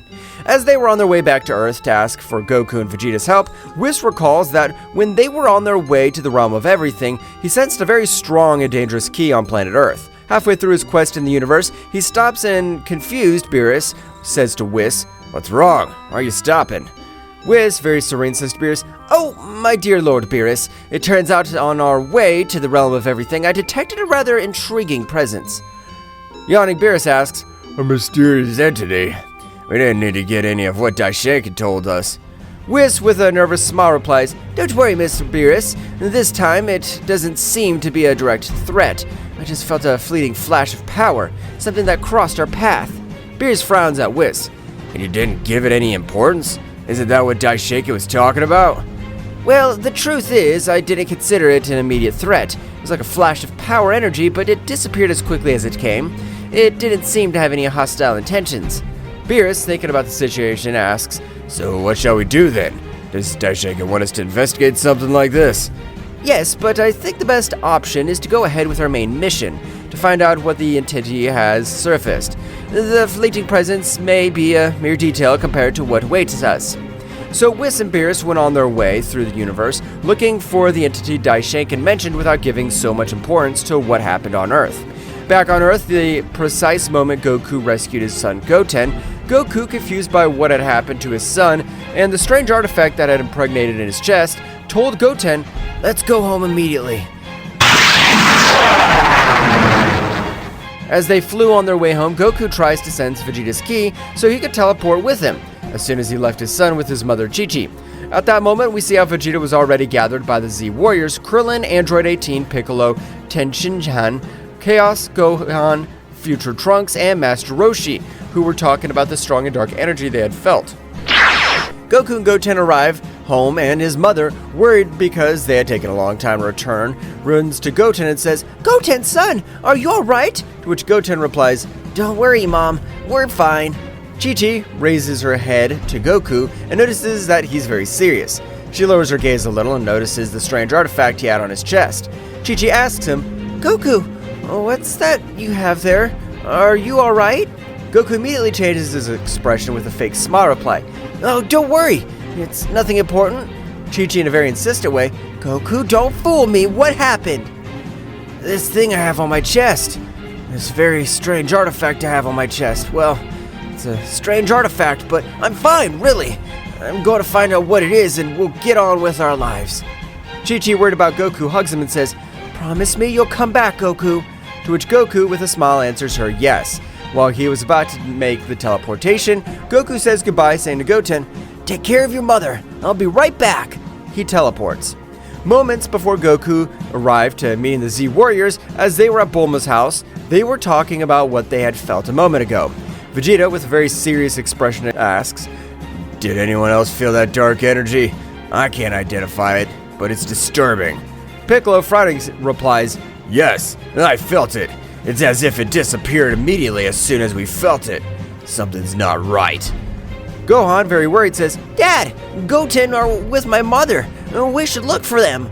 At that moment, Goku appears in front of them through teleportation and says very seriously, Guys, I felt a strange presence. Something happened with Goten, but I rescued him. Piccolo, analyzing everything that happened, notices something strange on Goku's body and asks him, Goku, what's that artifact on your chest? That's what I want to find out. But before that, I need to tell you something. To everyone's expectant and uncertain gaze, he says, The strange energy you felt came from this artifact in my chest. Vegeta frowns and asks, How's it possible? Does that device emit that energy? Goku, somewhat worried, nods and says, It seems so. The moment I rescued Goten, this artifact permeated my chest, and I began to feel an incredible amount of pressure coursing through every part of my body. Piccolo, thinking about everything Goku was telling them, asks, And how did it get in your chest? The artifact was underwater right next to Goten, who had fainted. As soon as I was approaching it, it emitted a very sharp sound that didn't allow me to get close to Goten. Despite that, I managed to get close, and out of nowhere, it jumped in front of my chest to stay there. After everything that had happened with Goten, I tried to take it off, but when I did it again, it came back to permeate my chest. We must find out what this artifact is and why it has such a great amount of power. I'm counting on you. Vegeta, determined, says, Let's do it. We won't let any threat catch us off guard. Future Trunks earnestly tells everyone, I agree. Together, we'll figure out what's going on. Goku thanks all his friends for the support they were giving him, but at that moment he changes his joyful expression to one of seriousness, as he remembered what had happened just before he lost consciousness. Gohan, noticing the sudden change in his father's expression, asks him, Dad, what's wrong? Is there anything else you must tell us? Vegeta adds, Insect, you're not hiding anything from us, are you? Goku remembered what had happened at that moment. With an expression of concern and anguish, he tells them about the fight he had with an unknown being, which exceeds his strength by far. And he remembers that the entity mentioned that he had colleagues that he had hoped would be alright. Piccolo, with fear but serene, says to Goku, Are you sure of what you're saying? For what you are telling us is very dangerous. If he surpasses your strength by far, in that case we wouldn't stand a chance against him. We'd be a hindrance rather than a support, Goku. Goku, after hearing that, tells him what he felt in the confrontation. The moment the unknown being appeared, I felt the same amount and type of power and the dark ki that ran through my body as the strange artifact permeated my chest. As soon as Goku finished telling what had happened, as soon as he got out of the water, Piccolo came up with an idea. It wasn't that far-fetched, but he could explain what the strange artifact was and why he was facing the unknown being. Piccolo, observing the artifact, turns to Goku saying, This looks familiar. It may be like a containment urn, like the ones we used at the Mafuba to seal powerful beings. Surprised Goku, Really, Piccolo? Do you think this could be something like that? Krillin, looking at the artifact, An artifact like this one, used with the Mafuba on Goku's chest? Since when did battles become so complicated? There's always something new with you Saiyans. Master Roshi, somewhat excited, but at the same time serious, exclaimed, Mafuba, I remember when we sealed King Piccolo with that. Do you think Goku has such a strong enemy inside? Future Trunks, analyzing what had happened, says, It makes sense. The Mafuba urns are powerful devices to contain evil energies. Could this artifact have sealed something? I don't care if it's from the Mafuba or anywhere else. I just want to know how to get rid of this thing once and for all. It's a possibility. The urns we use to keep very strong enemies under control, but why did it attach yourself to Goku?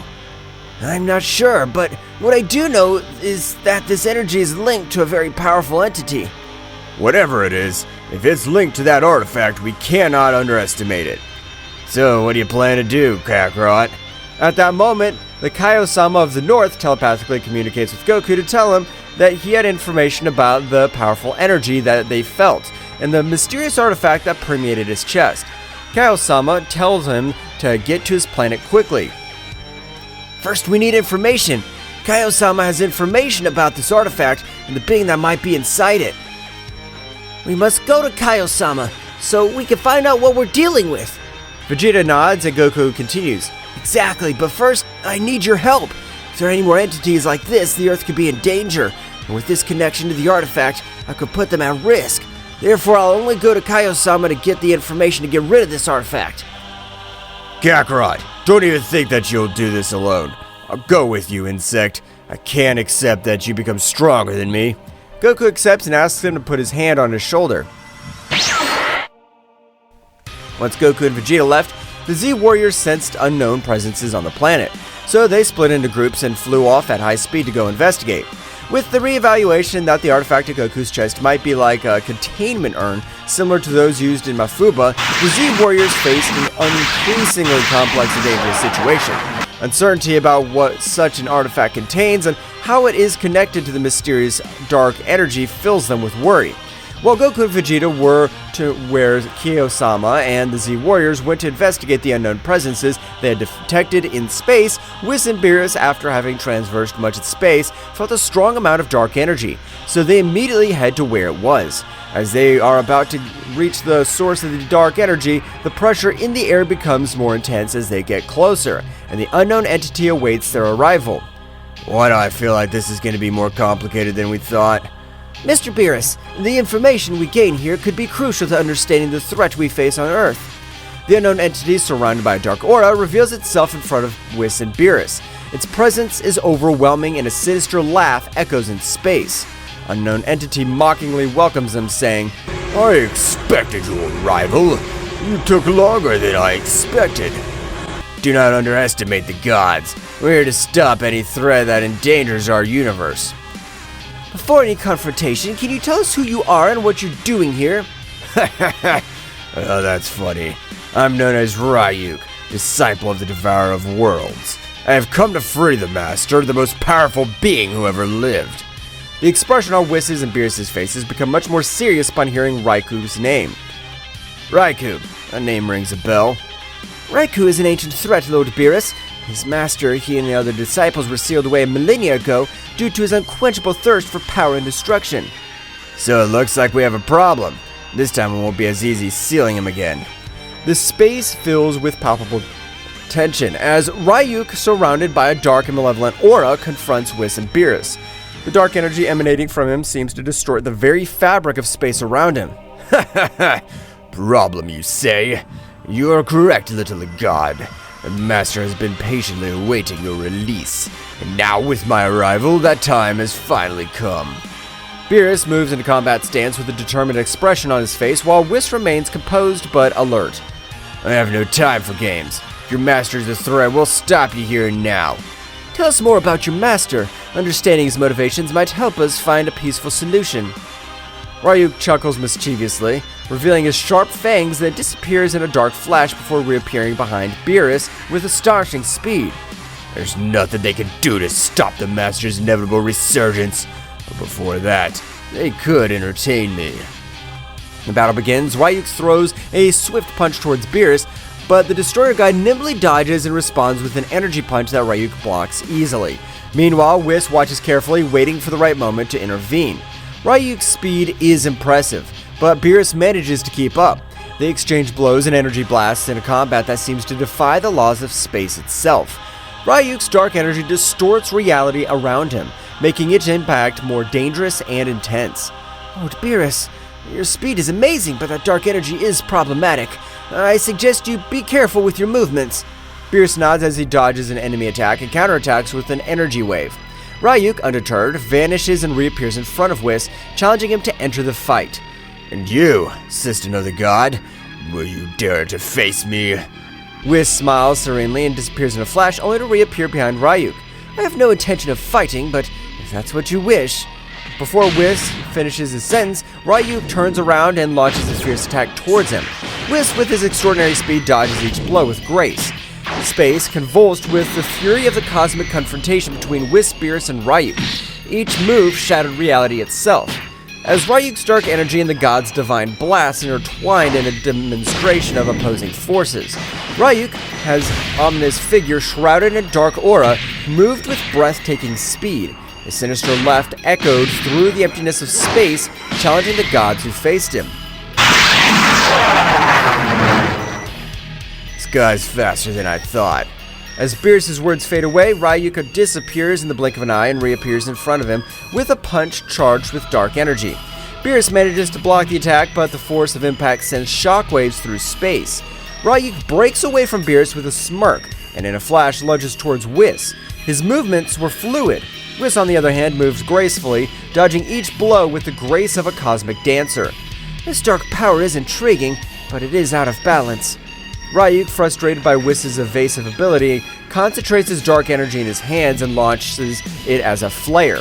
Whis responds by creating an energy barrier, but the resulting collision sends shockwaves through space, shaking nearby stars. Beerus takes advantage of Ryuk's distraction and lunges at him with a punch charged with divine energy. Ryuk blocks the blow, but the resulting force causes an explosion that creates the ephemeral supernova in the cosmos. The fight continues with unmatched speed. Ryuk demonstrates his skill in anticipating the gods' moves, while Beerus and Whis unleash their divine power to counter the darkness that threatens to engulf them.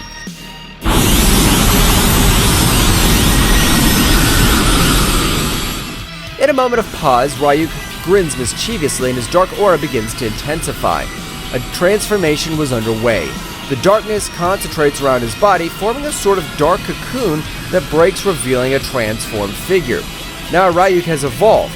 His previous form pales in comparison to the manifestation of his current power. His figure has become more imposing, with twisted shadows dancing around him as if they were extensions of his own essence. Sharp fangs glow with dark radiance, and his eyes emit a malevolent light. Ha ha ha! This is just a glimpse of my true power. Beerus and Whis exchange a worried glance. The pressure in the air becomes even more intense. Ryuk, now in his transformation form, launches himself towards the gods with outstanding speed. Beerus tries to counterattack with a sphere of divine energy, but Ryuk dodges each projectile with ease, moving through the bursts of light with supernatural agility. Meanwhile, Whis stands in reverse, watching the fight with analytical eyes. In a quick blink, Ryuk appears in front of Beerus and unleashes a series of vicious blows.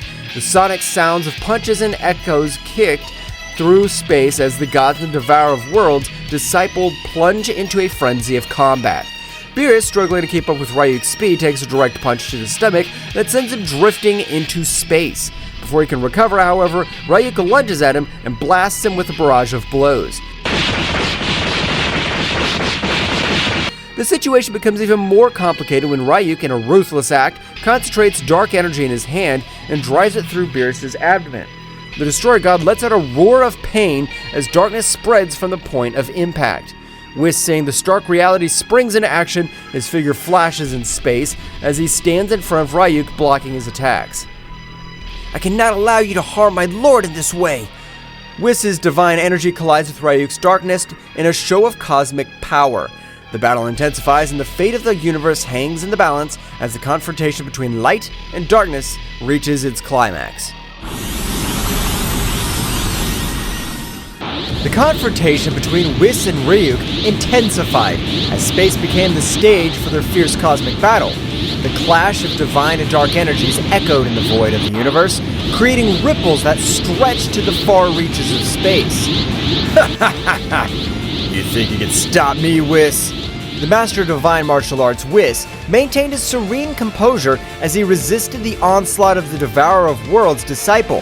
His divine aura glowed brightly, fighting against the darkness that threatened to envelop him. Whis, with a wave of his hand, unleashed a blast of divine energy that forced Ryuk back momentarily.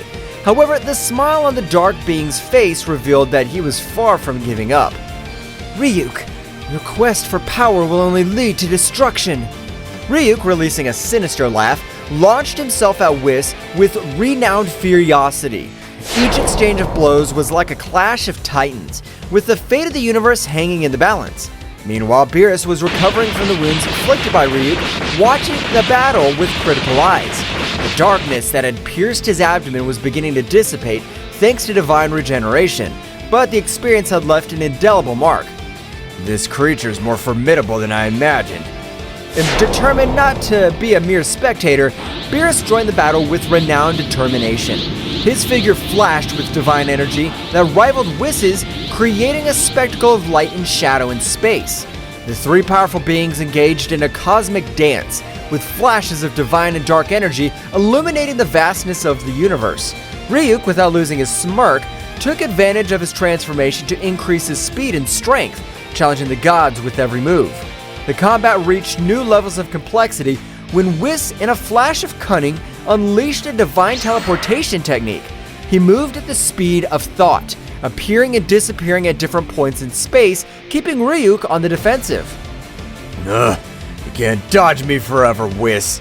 As Whis and Ryuk clashed in space, Beerus focused on channeling his divine energy. The Destroyer God sank into a meditative state, concentrating on unleashing his true power. Beerus' transformation was gradual but impactful. His figure was enveloped in a golden aura, and his eyes shone with the intensity of a star. Divine power flowed through him, manifesting in a form that only the mightiest gods could attain, allowing the grievous wound left by Ryuk to be healed. It's time to put an end to this. The reborn Beerus lunged towards Ryuk with unparalleled speed. Each blow he delivered was imbued with overwhelming divine energy. Ryuk, though powerful, was overwhelmed by the onslaught of the Destroyer God. Meanwhile, Whis continued his cosmic ballet, defying the laws of space and time with his speed and agility. Every move was calculated, every blow strategically executed. The battle reached its climax as Beerus and Whis coordinated, combining their attacks to create a symphony of divine energy that enveloped Ryuk. The pressure in the air became almost tangible, and the cosmos itself seemed to rumble with the intensity of the conflict. Do you have anything to say, Ryuk? Ryuk, gravely wounded but still defiant, let out a shrill laugh.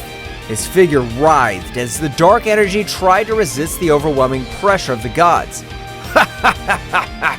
This is not the end, gods. My master will be released, and his darkness will devour all. Beerus, showing no mercy, unleashed a sphere of concentrated divine energy and hurled it directly at Ryuk. The resulting explosion illuminated the space, dispelling the darkness that had lingered. Silence fell over the space as the gods watched the wreckage of the battle. Ryuk lay motionless, defeated, but not destroyed. His threat had been contained, at least for now. This is not over. We need to find out more about his master and any threat that may arise. Whis nodded, sharing the same determination. The reality of the danger that stalked the universe became more apparent, and the gods knew they had to prepare to face even greater challenges. The cosmic explosion that marked the end of the fierce battle dissipated into the vast space, leaving Whis and Beerus floating in momentary tranquility.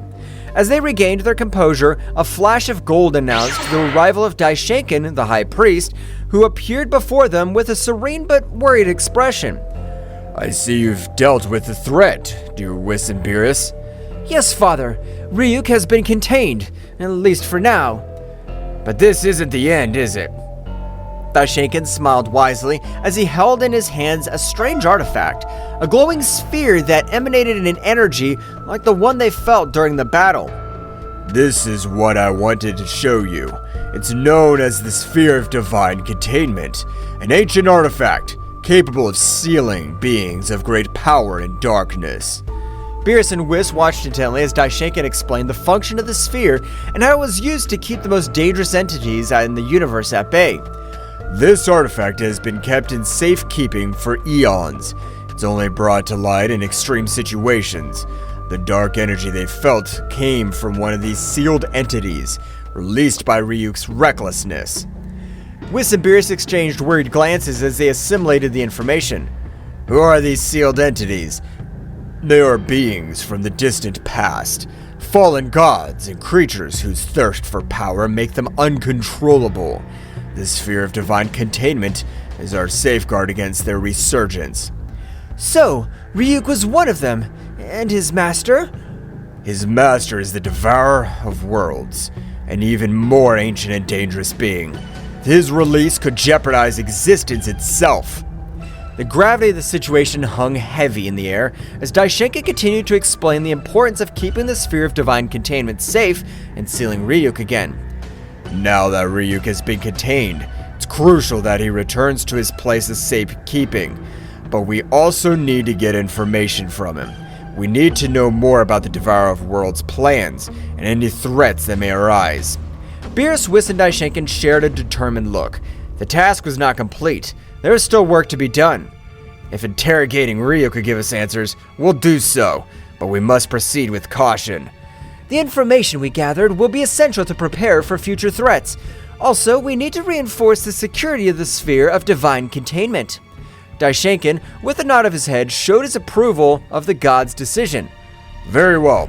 Let us return to the realm of all and set preparations in motion. The safety of the universe depends on us. The three gods, with the glowing sphere in hand, teleported to the realm of all, ready to confront the shadows of the past and ensure the stability of the universe. The spheres of divine containment, now more than ever, became the beacon of hope amidst the darkness that threatened to emerge. Meanwhile on Earth, the Z warriors, divided into groups, scattered into the sky in the direction of the unknown presences they had sensed on the planet of the northern Zeno-sama. In the air, they moved at impressive speeds, ready to face any threat that crossed their path. On Zeno-sama's planet, Goku and Vegeta appeared thanks to teleportation, scarring Zeno-sama with serious and determined expressions. Zeno-sama, who was waiting for them, welcomed them with nervous gestures. Goku, Vegeta, I'm glad you came so quickly. The information I have is crucial. We need to know what this artifact is and what threat it poses. We don't have time to waste. What do you know? Zeno-sama nodded and led the Saiyans to his small home on the planet. Once inside, they unfolded an ancient scroll that revealed information about a mystical artifact known as the Cosmic Core of Containment. He explained that this artifact was used by the ancient gods to seal entities of great evil and power, preventing them from wreaking havoc in the universe.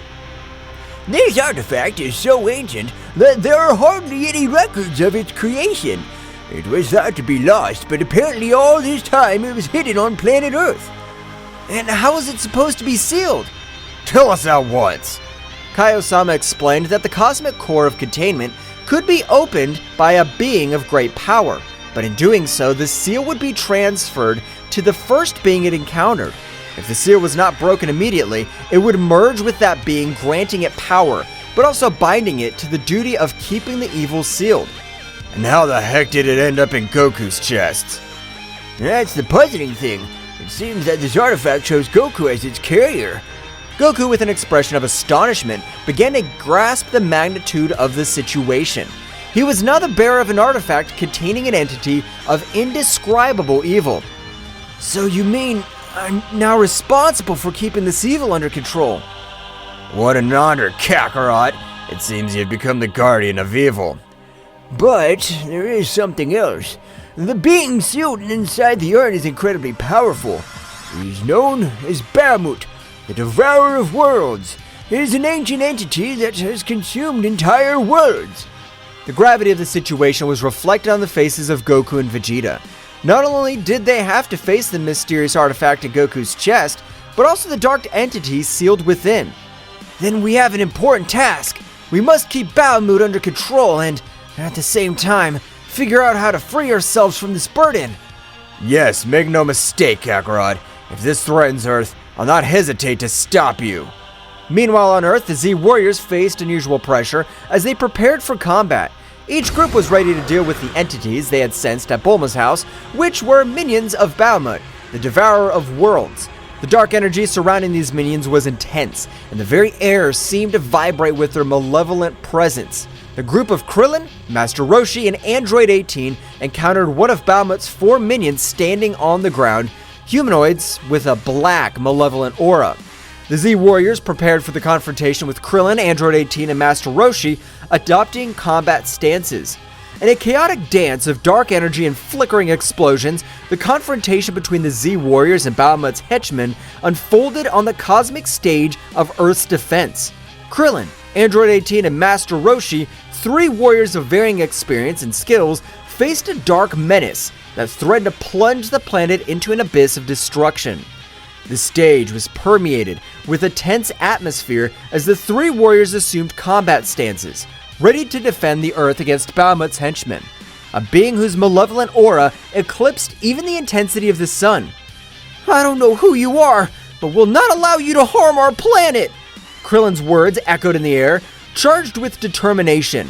Bahamut's henchman, a humanoid with a black, malevolent aura, advanced with ferocity, launching a dark attack.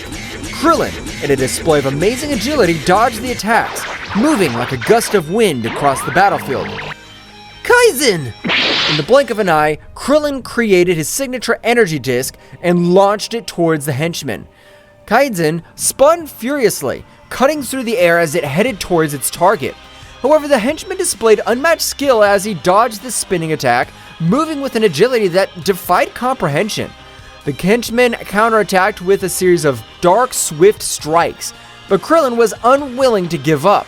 With precise and quick movements, he blocked most of the attacks, responding with quick and precise counterattacks. The combat dance between Krillin and the henchman painted a picture of speed and skill, where each movement could change the tide of the battle.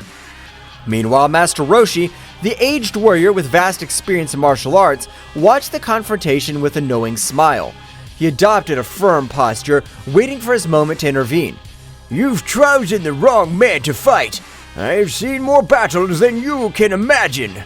As Bahamut's henchmen lunged towards him, Master Roshi moved with unique grace, dodging the attacks with precise movements and counterattacking with a series of energy blasts. The old man's experience and cunning proved to be a formidable challenge for the henchman, who was forced to deploy all his skills to confront the master. On the other hand, Android 18, the android warrior with formidable strength, advanced towards the henchman with determination. Her eyes glowed with an intense blue light as she unleashed her powerful android energy. Do not underestimate the strength of androids. With a quick wave of his hands, Android 18 launched a wave of energy towards the henchman. The latter, though impressed by the ferocity of the android warrior, showed no signs of recoiling. Instead, it lunged toward her with surprising speed, throwing dark blows that Android 18 dodged with cybernetic agility. The battle between Android 18 and the minion was a display of strength and speed, the bursts of energy lighting up the sky.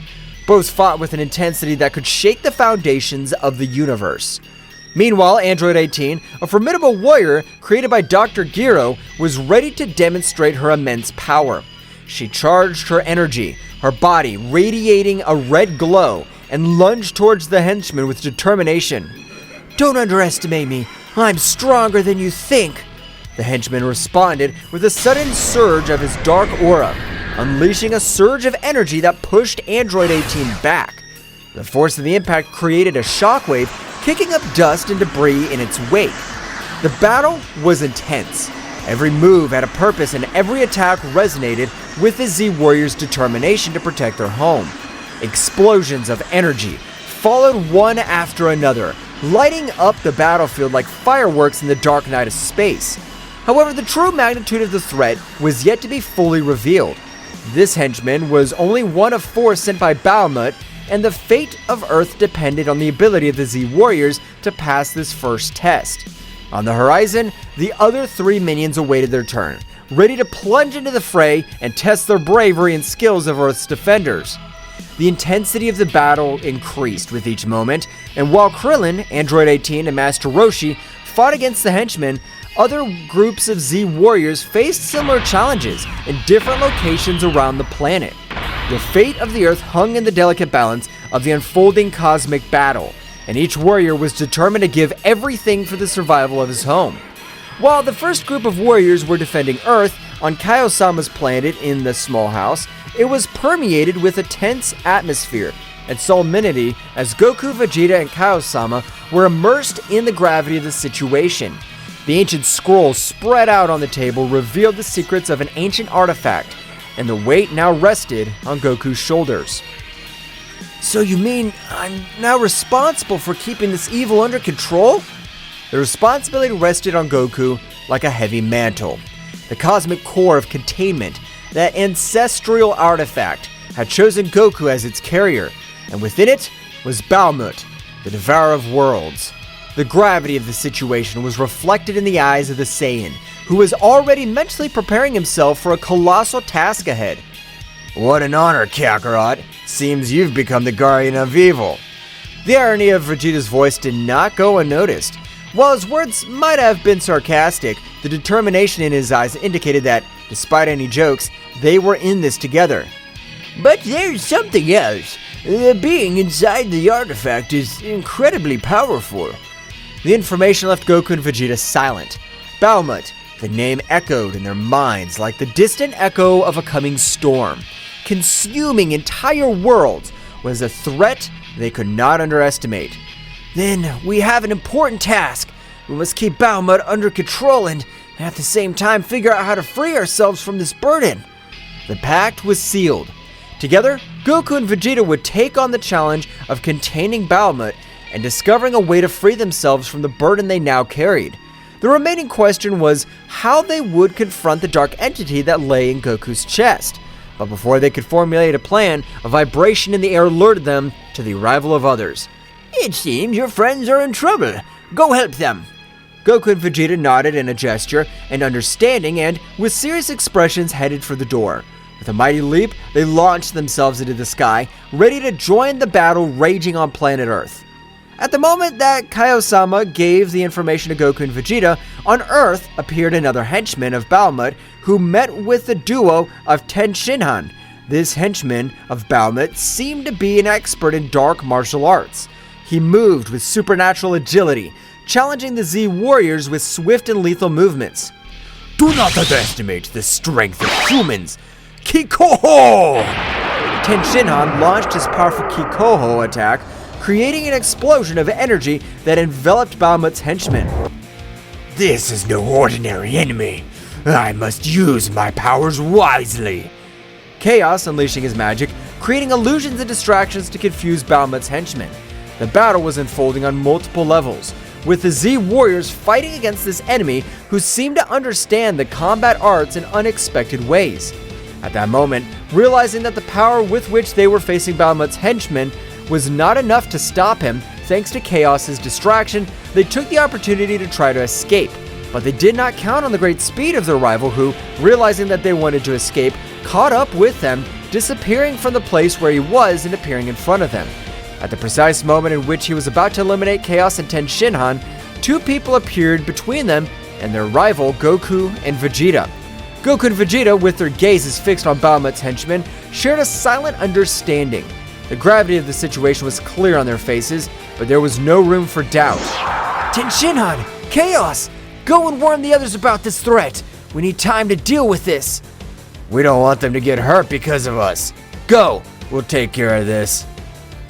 Shin Han and Chaos nodded, recognizing the determination in the Saiyans' voices. Wasting no time, they sped away, leaving Goku and Vegeta facing their formidable opponent. Bahamut's henchman, emanating overwhelming darkness, showed no signs of backing down. His eyes glowed with malice, aware of the battle ahead. The Z warriors were prepared to face any threat, and this would be no exception. It's clear that this won't be easy. That's what makes it exciting. Let's do it, Kakarot. Goku and Vegeta charged at Bahamut's henchmen with impressive speed. At the moment when both warriors were fighting a battle that could change the fate of Earth, this being who presented himself as Bahamut's henchman, this dark entity with a humanoid shape but a bird's head, was going to be surprised by the abilities of the Saiyan warriors. In the middle of the combat, of all the show of strength between both warriors and this dark being, Takami, with a confused face but confident that his strength was far superior to that of these earthly warriors, thought, I'm amazed at the strength these earthly beings possess. I guess they deserve to know who'll kill them. Then at that moment he told them with a malevolent smile, he said, I've been surprised by warriors. That's why they deserve to know my name. I'm Takami, sacred god of darkness, follower of the supreme god Bahamut.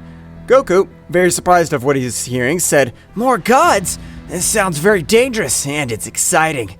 Bug, shut up! The life of this planet's at risk and you get excited about a being that's very powerful.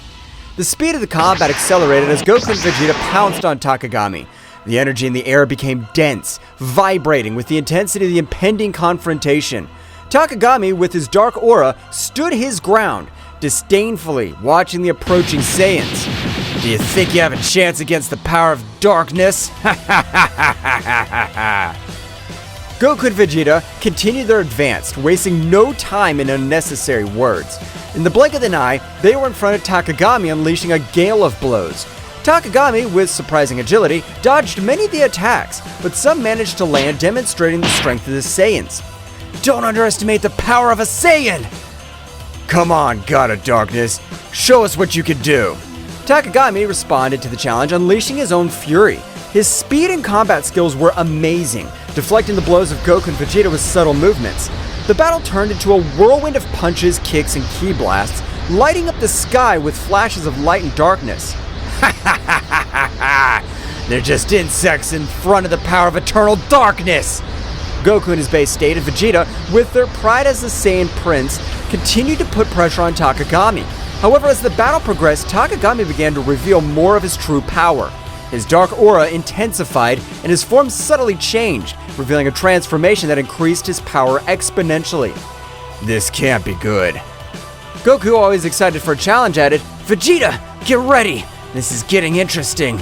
Takagami's increased power created an overwhelming pressure on the battlefield. His speed increased dramatically, and his strength eclipsed that of the Saiyans. However, Goku and Vegeta were not intimidated. With determination, they raised their own power of levels, taking the battle to new heights. The fighting continued with swift attacks and explosions shaking the battlefield. Goku and Vegeta, now in more advanced forms, kept up the pace, challenging Takami at every turn. However, despite his efforts, the sacred god of darkness proved to be a formidable adversary. This is entertaining, but your resistance is useless. The darkness consumes everything. Goku and Vegeta, without giving up, exchanged determined glances. Vegeta, it's time to go further. Of course, Kakarot. As Chaos and Ten Shin Han rushed to warn the other Z warriors, the confrontation between Goku, Vegeta, and Takami entered a new level of intensity. The struggle for the fate of the universe was in full swing. A cosmic battle was raging on planet Earth, where darkness and light collided in a frantic dance of energy. Goku and Vegeta, the brave Saiyans, were facing Takami, the Falcon, sacred god of darkness. The intensity of the combat resonated in the universe, and every movement threatened to tear reality itself apart. Takami, who had increased his power, floated in the air with an imposing presence and dark aura. His eyes glowed with malice as he watched the Saiyans, who stood firm, prepared to defend their fate of the planet. In response to their enemies' increased power, Goku and Vegeta channeled their ki to the maximum, raising their power to the Super Saiyan. Vegeta, this guy's strong, but that only means that this fight will be even better. Of course, Kakarot. This is our time to shine. The planet Earth vibrated with the energy released by the three contenders. The distant stars seemed to pale before the magnitude of the conflict. The clouds were dissipated by such a demonstration of power. Takami, with his increased speed, lunged at Goku with a darkness-laden punch. Goku, using his elasticity and quickness, dodged gracefully, leaving a trail of flashes around him by the speed at which Takami was lashing out with his nigh-speed punches. Vegeta, with a burst of ki, stepped between Goku and Takami, blocking an attack that would have been devastating his fellow Saiyan. The shockwave from the collision sent debris in all directions. I expected nothing less from you, sacred god of darkness. Takami defiantly unleashed a series of dark blasts towards Goku and Vegeta. The Saiyans responded with perfect timing, countering each attack with precise strikes and energy waves. The scene looked like a combat symphony, where every movement was choreographed with divine precision. Goku, with a twinkle in his eye, concentrated his energy on his hands. A bluish sphere of energy began to form, growing in size and luminosity. Vegeta, observing the familiar technique, smiled as he recognized the power that Goku was summoning. Ka-me-ha-me-ha!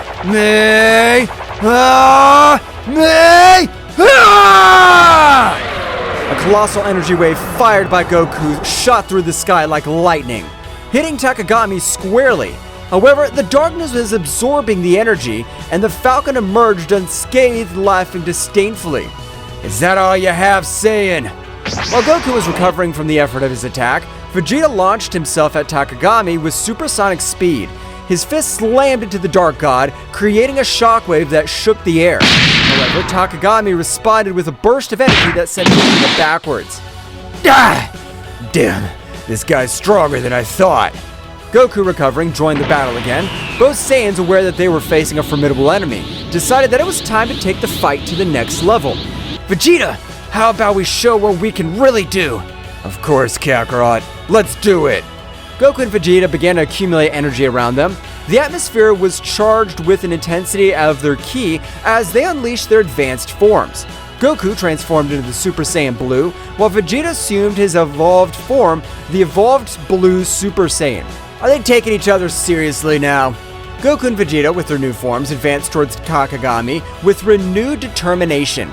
The speed and strength of the Saiyans were now incomparable. The impacts resounded like cosmic thunder, creating a symphony of destruction in the sky. The battle became even more intense. Goku and Vegeta, coordinating their movements, attacked Takami with an impressive combination of techniques and melee attacks. The Falcon, despite its power, was overwhelmed by the ferocity of the Saiyans. Ka-me-ha-me-ha! Final Flash! The bursts of energy, one blue and one golden, converged into a titanic explosion that engulfed Takami. Light and darkness mixed in a burst of dazzling colors. However, when the explosion dissipated, Takami emerged once more, his form slightly battered, but his determination intact. "His power is awesome, but I'm a god. The darkness cannot be defeated so easily." Goku and Vegeta, without giving up, continued the offensive. The speed of his combat reached levels that defied comprehension. Punches and kicks were exchanged in a split second, creating a glow of cosmic collisions. "Big Bang Attack! Kaioken 20 times!" The energy exploded again, shaking the sky with its fury. However, Takami, with his divine resistance, withstood the attacks. The battle raged across the cosmos, with the warriors disappearing and reappearing in flashes of light and shadow. In the middle of the struggle, Goku and Vegeta began to feel an overwhelming pressure. Takagami's darkness seemed to expand, defying even the limits of the most powerful Saiyans. Reality itself was twisting under the influence of dark energy. "This darkness is incredibly strong." "We can't back down now, Kakarot. We must get over this." Both Saiyans raised their powers even more. The fight reached a new peak of intensity. The Saiyan was exploding like fireworks in the vastness of the night sky, lighting up the darkness with flashes of determination and defiance. Takagami, at the epicenter of the storm, smiled ominously. "Now you'll see the true power of eternal darkness."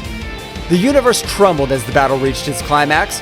The warriors were fighting for the fate of everything they knew, and the question that lingered in space was whether the light of the Saiyans could overcome the darkness of the sacred god. The planet Earth rumbled with the intensity of the cosmic battle. Goku and Vegeta, drenched in sweat, maintained their advanced forms as they prepared for Takagami's next assault. Darkness was emanating from his figure, but something seemed out of place. The Dark God's skin had a grayish hue, as if he had not yet completed the possession of its wearer.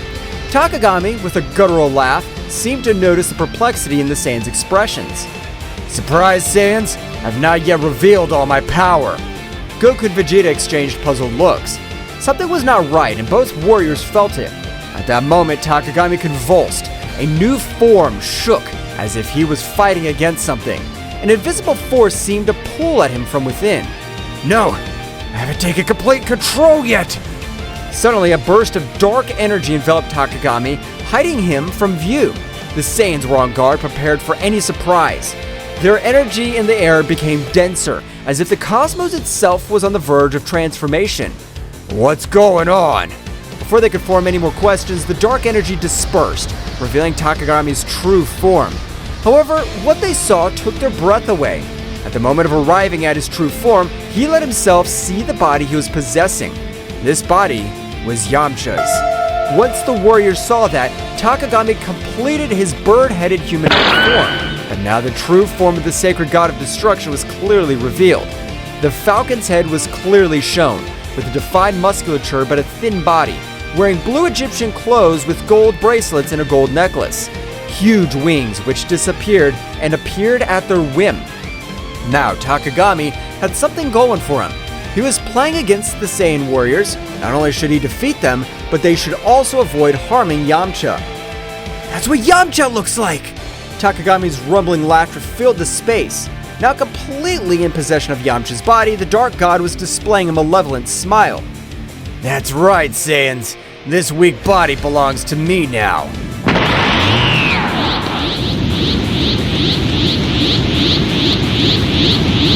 Vegeta gritted his teeth furiously. Damn it! How dare you possess one of us? It's not just one Saiyan. Soon all of you will become Bahamut puppets. The reality of the situation hit Goku and Vegeta, but the force of the cosmic impact, the dark entity they were facing was not only a dark god, but also had the power of possessing earthling warriors. Yamcha, now inside the sacred god of darkness, did not have any sign of consciousness. The god had taken control of his being completely. Ha ha ha ha! There's no escape. Bahamut will be released, and this universe will fall into eternal darkness. Goku and Vegeta shared a determined look. They knew the threat was even greater now. Not only were they fighting a dark god, they were also faced the possibility of losing their friends and allies in this fight. Vegeta, we have to find a way to free Yamcha and stop Takagami. Of course, Kakarot. But first, we have to deal with this dark god. The battle continued, but now the situation was more desperate. Takagami, with Yamcha's body, unleashed an unstoppable fury. The Saiyans struggled not only against eternal darkness, but also against the weight of facing one of their own companions. Explosions of energy lit up the sky, but the inner struggle of Goku and Vegeta was equally intense. Every blow, every burst of ki resonated with the promise of freeing Yamcha and saving the universe from the threat of Bahamut. But Takagami wasn't going to give up so easily. Do you think you could beat one of the World Eater's henchmen?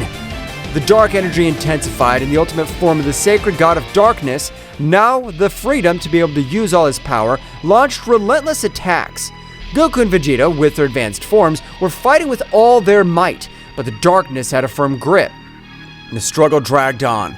Every moment seemed like an eternity. Yamcha, although he was just a contender for Takagami, at one point during the fight showed signs of pain on his face. It was as if his very essence was fighting against the darkness that was consuming her. Yamcha, hold on! Let's get you out of this! But Goku's words were lost in the storm. Takagami, with a maniacal laugh, continued his assault. The Earth, witness of this cosmic conflict, trembled before the magnitude of the confrontation between light and darkness. Somewhere far away, Chaos and Ten Shin Han, after learning the other Z warriors about the threat, returned to the battlefield. Seeing the situation, Ten Shin Han's face filled with fury as Chaos clenched his fist determinedly. Takagami, I'll make sure you pay for this! Both warriors joined the fight, but even with their abilities, facing a dark god who possessed one of his own would not be so easy. The battle turned into a desperate struggle to face Yamcha and stop Bahamut before he was released. During the chaos, Goku and Vegeta shared a look of determination. The darkness could be powerful, but the light of the Saiyans would shine even in the darkest moments. The battle for the fate of the universe was far from over, and Earth's heroes were ready to face any challenges that stood in their way. Taking a trip to the past, one day before the strange artifact was impregnated into Goku's chest, after rescuing his son Goten, Yamcha, oblivious to the imminent danger that was coming, was exploring an ancient Egyptian pyramid during an archaeological expedition. The atmosphere was charged with mystery and the promise of amazing discoveries. Deep inside the pyramid, Yamcha stumbled upon an ancient artifact that was glowing with a dim light. It was an Egyptian bracelet decorated with intricate hieroglyphs. Fascinated by her beauty and attracted by an inexplicable force, Yamcha could not resist and placed the bracelet on his wrist. The moment the bracelet touched his skin, a strange sensation enveloped Yamcha. It was not painful or threatening, but rather captivating. An ancestral connection was established between the earthly warrior and the Egyptian artifact. What Yamcha didn't know was that this artifact contained an ancient power linked to the age of gods and legends. As the light from the bracelet merged with Yamcha, an ancient presence awoke. It was the essence of an ancient god that was lying asleep inside the artifact. However, this being was neither malevolent nor benevolent. It was simply an ancestral force seeking to join a mortal existence, or at least that was what Yamcha felt at that moment. The god, by merging with Yamcha, granted him abilities and knowledge beyond his comprehension. Yamcha felt with a strength and connection to the story itself. The fusion, although puzzling at first, resulted in a unique symbiosis between the earthly warrior and the divine entity. Yamcha didn't know what the bracelet actually was. Returning to the battle, every moment became more challenging for Goku and Vegeta and the earthly warriors. Takami, now completely liberated, unleashed a destructive force that tested even the most powerful Saiyans. In an effort to turn the tide of the battle, Shin Han and Chaos joined the fight. Both warriors, aware of the threat possessed by Takami, threw themselves into the fray bravely. His unique skills and determination added a new dynamic to the conflict, but even with his intervention, the darkness persisted. Shin Han, keep the pressure on. We cannot allow this darkness to take over our world. Shin Han nodded, concentrating his energy on coordinated attacks with Goku and Vegeta. Despite their combined efforts, Takami remained a relentless adversary. As the battle reached its peak, Goku and Vegeta, exhausted but without losing their determination, shared a look of mutual understanding. They knew they needed an extra power to face Takami at his finest. Instantly, an idea crossed their minds of the Saiyans' fusion. Vegeta, I know it's not something you prefer, but I think it's our only option. I don't like to admit it, Kakarot, but I agree with you. If we want to stop this monster, we need all the power we can get. Both warriors assumed the necessary postures to perform the fusion dance. The energy of Goku and Vegeta intertwined in a brilliant flash, and within seconds, an entirely new warrior emerged. Gogeta in his base form, the supremely powerful fusion of the two Saiyans. It seems the occasion requires it. Now, Takami, get ready. So you think a ridiculous fusion will be able to stand up to my power? Gogeta rushed towards Takami with amazing speed. The matchup that followed was an unmatched display of skills. Gogeta dodged Takami's attacks with grace, fighting back with overwhelming force. However, the darkness that enveloped the Dark God proved to be a formidable challenge. During the intense battle, Shin Han and Chaos continued to bravely fight, but the price of a confrontation was already becoming apparent. Takami, taking advantage of the distraction, launched a devastating attack that left Shin Han and Chaos seriously injured. Goku and Vegeta, seeing their companions in danger, felt a surge of rage. Gogeta redoubled his efforts, attacking with renewed ferocity. However, Takami, aware of the situation, diverted his attention to Shin Han and Chaos. Feeling the despair, Saiyans? Soon this world will witness its end. Goku and Vegeta, full of rage and determination, increased their speed. They knew they needed to do something before Takami carried out his threats. The battle reached its climax when Gogeta launched a massive attack on Takami, seeking to break his resistance. However, the darkness surrounding Takami intensified, revealing a surprise resistance. It was then that Shin Han and Chaos, still on the ground, exchanged a determined look. They knew that whatever they had to do to give Gogeta a chance to defeat Takami. Goku, Vegeta, you need time. I'll take care of holding this monster. I'll come with you, Shin Han. Together we'll be the barrier they need. Goku and Vegeta, although reluctant to lose their friends, went at full speed to avoid what they had in mind. Don't do it, Shin Han, Chaos. Shin Han and Chaos stood up, ignoring the pain coursing through their bodies. With determination, they faced Takami, resisting his attacks with all their might. Gogeta, seeing the situation, understood the magnitude of the sacrifice they were making. We cannot disappoint this sacrifice. We have to win this. While Shin Han and Chaos bravely fought Takami, Gogeta continued his assault with the intensity intact. The battle was taking place on two fronts, with the Earth Warriors sacrificing themselves to provide the necessary opening.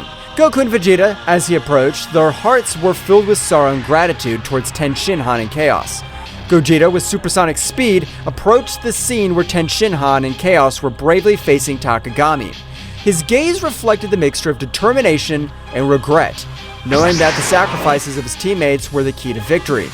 Hold on a little longer, guys. Let's put an end to this.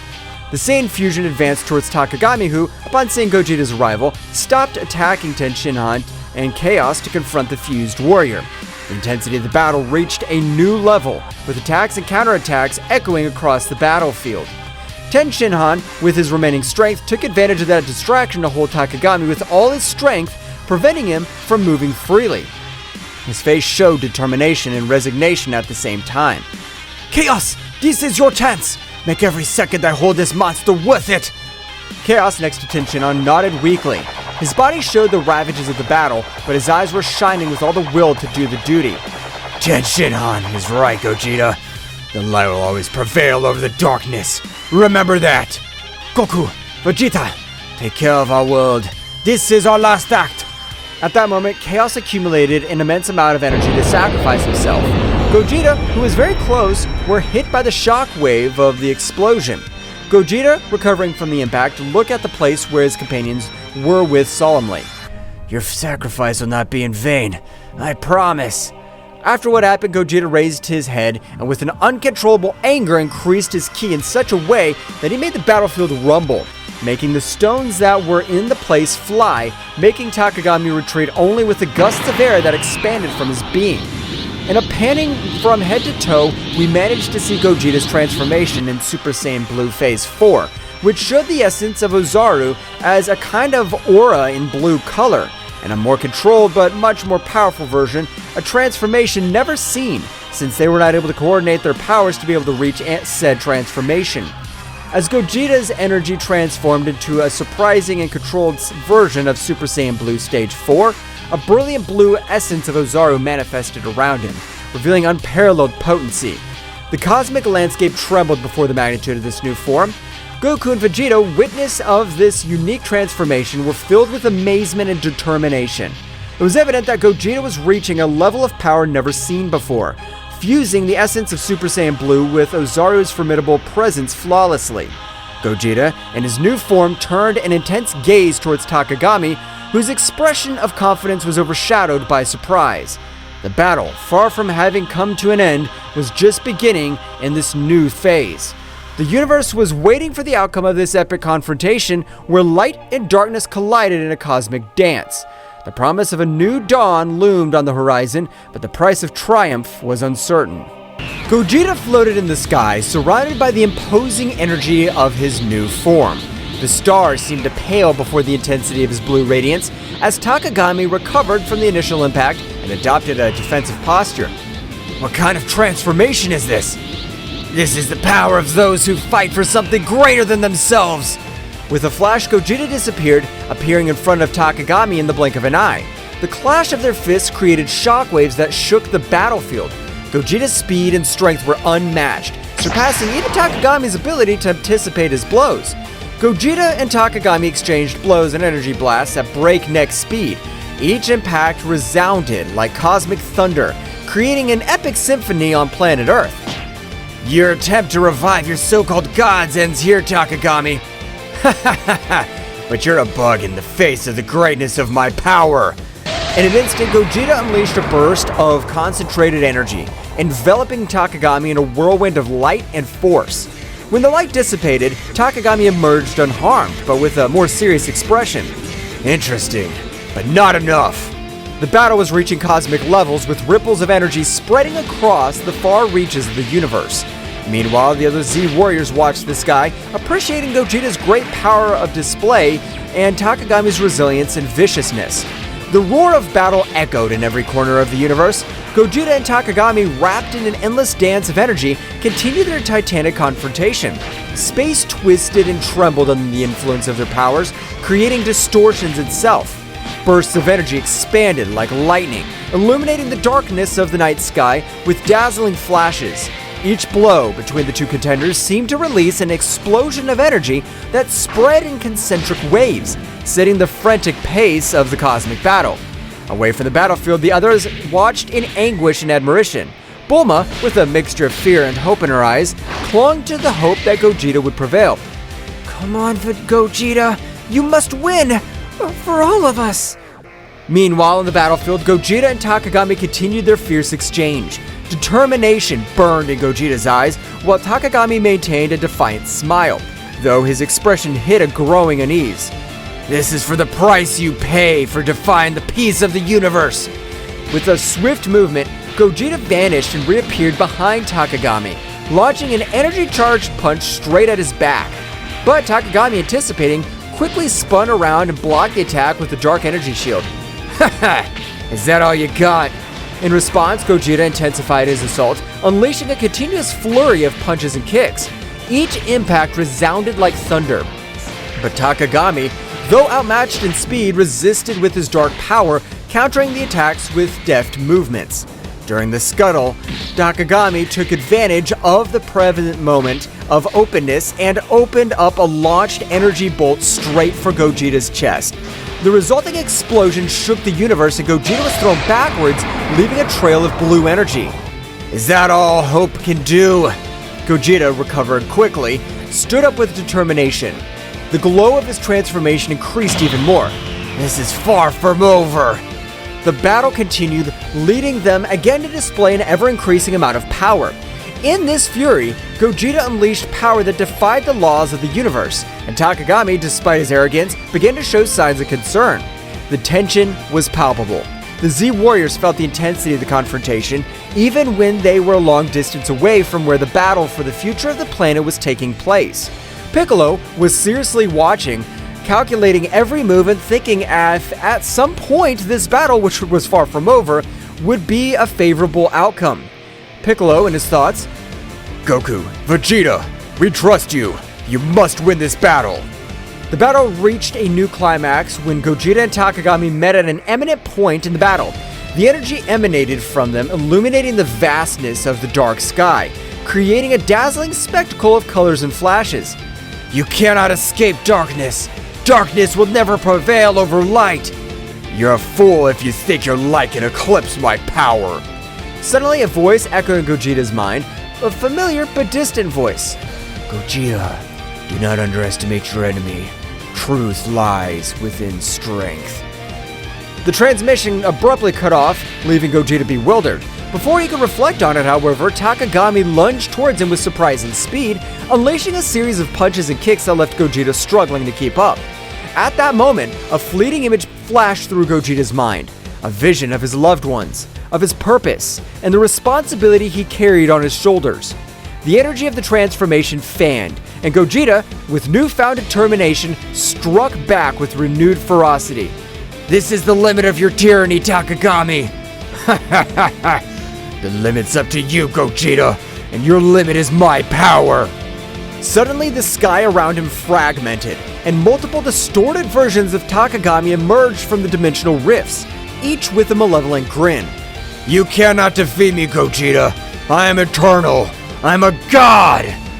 You may be powerful, but I'm not alone in this. The battle reached a new intensity as multiple distorted incarnations of Takagami surrounded Gogeta. Each emanated a dark energy that defied the laws of the universe. The air itself seemed to vibrate with the pressure of their combined presences. At that precise moment, Goku and Vegeta's fusion had come to an end due to the amount of power they had used in order to stand up to Takagami. Goku and Vegeta, although they had returned to their individual forms after the fusion, knew that the key by defeating Takagami lay in perfect unity and coordination. Vegeta, we're in this together. Let's give all our power to be able to confront him so we can free Yamcha from this so-called god. Yes, Kakarot, this insect will not defeat us. The Z Warriors watched in amazement, aware that the fate of the universe hung in the balance. Piccolo analyzed the situation, looking for any weaknesses that could be exploited. The others prepared to act if the opportunity presented itself.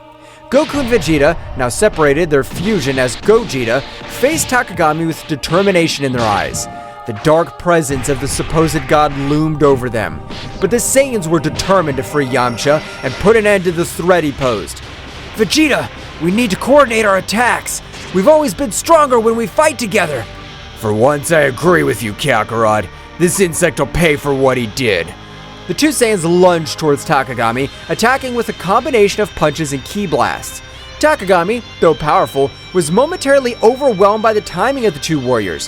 However, his sinister laugh echoed across the battlefield. Your union will change nothing. My power is unlimited. Goku and Vegeta exchanged glances, realizing that the situation was more serious than they had imagined. Takagami unleashed a wave of dark energy that sent them flying, but they quickly recovered, ready to continue the fight. The Z Warriors watched with concern. Gohan, though a bit intimidated by Takagami's power, maintained his unwavering determination. Piccolo, with his keen intelligence, pointed out a possible weakness. It seems his power is linked to some source. We must find a way to break that connection. Goten and Trunks, who had arrived along with Gohan, eager to join the battle, looked at their parents with concern. However, Piccolo stopped them. Guys, we need a plan before we launch into battle. Your strength will be crucial at the right time. While the Z Warriors thought of a plan, Goku and Vegeta continued their fierce assault against Takagami. Every time it seemed they were about to defeat him, his power increased and the evil emanating from him intensified. Ha ha ha ha! Your resistance is useless. My power thrives on despair and suffering. Then we must find a way to change that. Vegeta, we need to attack together, but with a strategy. You're finally thinking clearly, Kakarot. Let's do it! The two Saiyans, coordinating their movements, executed a series of synchronized attacks. Although Takagami was defending himself skillfully, he began to show signs of discomfort. The connection between his power and the external source seemed to be faltering. At that instant, Piccolo noticed the opportunity. Now is the time. Gohan, wait for the opening we'll give you so you can attack. Goten, Trunks, follow me on my signal. Gohan nodded, conveying a look of confidence to his friends. Goten and Trunks prepared to act on Piccolo's directions. Everyone, let's send our energies to Goku and Vegeta. We must strengthen their connection and weaken Takagami's source of power. The Z Warriors gathered their energies and, with a coordinated effort, sent a stream of ki skyward. Goku and Vegeta, sensing the surge of power, seized the opportunity. They're doing it!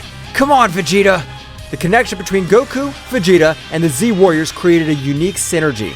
Energy flowed through them, strengthening their resolve and weakening Takagami's external source of power. This can't be happening! The darkness surrounding Takagami began to dissipate, due to the large amount of energy they were receiving from their friends. Piccolo, Gohan, Goten, and Trunks, observing the battle, noticed the opportunity to intervene. Now, guys, let's go! Goten and Trunks took flight into the sky where Goku and Vegeta were, joining the fight against Takagami. With the energy of the Z Warriors strengthening the connection between Goku and Vegeta, the real battle was about to begin. The fusion of powers of the Saiyans between father and son created an explosion of energy that enveloped Takagami. The fight intensified, but now, with hope and determination as their allies, Goku, Vegeta, Goten, and Trunks were ready to face the Dark God and free the universe from his evil domain. The burst of energy that enveloped Takagami reverberated throughout the universe. The fusion of the powers of Goku, Vegeta, and his sons created a symphony of forces, illuminating the sky with a brilliant radiance that defied the darkness Takagami had tried to impose. Takagami, enveloped in the luminescence of the combined energy, struggled to maintain his composure. The connection between his power and the source of his power, Yamcha, was weakening with every second, and his sinister laugh began to turn into growls of frustration. We're making progress, Vegeta! Yes, but let's not let our guard down. It's not over. As the Saiyans continued their coordinated offensive, Goten and Trunks and their Super Saiyan forms joined the battle. The pressure on Takagami intensified, as he now faced not only the two adult Saiyans, but also that of his sons. The coordination between them was impressive, and every move was backed by the combined strength of the Z Warriors. Dad! Vegeta! We're here to help! Let's show this guy that the Saiyan family is unstoppable! The trio of Saiyans, with their different levels of expertise and abilities, formed a united front against Takagami. The battle was getting more and more intense, with bursts of energy and flurries of attacks lighting up space like a celestial spectacle. Piccolo, Gohan, Krillin, and the others channeled their energies to strengthen the connection between the Saiyans and, at the same time, searched for weaknesses in Takagami's defense. We must keep the pressure on and look for any opportunity to unbalance Takami. Dad, Vegeta, Goten, Trunks, we all trust you. Let's defeat this enemy together. In space, the synergy between the Saiyans reached its peak. Goku and Vegeta, with the energy of their sons and the Z Warriors, fused their attacks in an amazing display of power. Takami, despite his resistance, began to give ground. This is not possible! I'm a god! I cannot be defeated! The connection between his power and the external source was on the verge of collapse. The Saiyans, sensing Takagami's weakness, redoubled their efforts. Goten, Trunks, guided by Piccolo's strategy, attacked from unexpected angles, while Goku and Vegeta continued their frontal assault. Piccolo noticed a key opportunity. Now, Gohan, it's your time! Gohan, in his final form ready to take advantage of the opportunity, concentrated his energy and launched himself into the confrontation. With surprising speed, he joined the fight alongside Goku, Vegeta, Goten, and Trunks. Let's finish this, Dad! The symphony of energy between the Z Warriors and the Saiyans reached its climax. Takagami, beset on all sides, struggled to stand, and the skies erupted in an explosion of light and darkness as the heroes joined forces to confront the Dark God. The battle reached its climax, and every move decided the fate of the universe. The Z Warriors from Earth watched with eagerness and hope, knowing that victory was within reach, but also aware that the final fight was yet to come. With the Saiyans and the Z Warriors facing Takagami in a cosmic confrontation.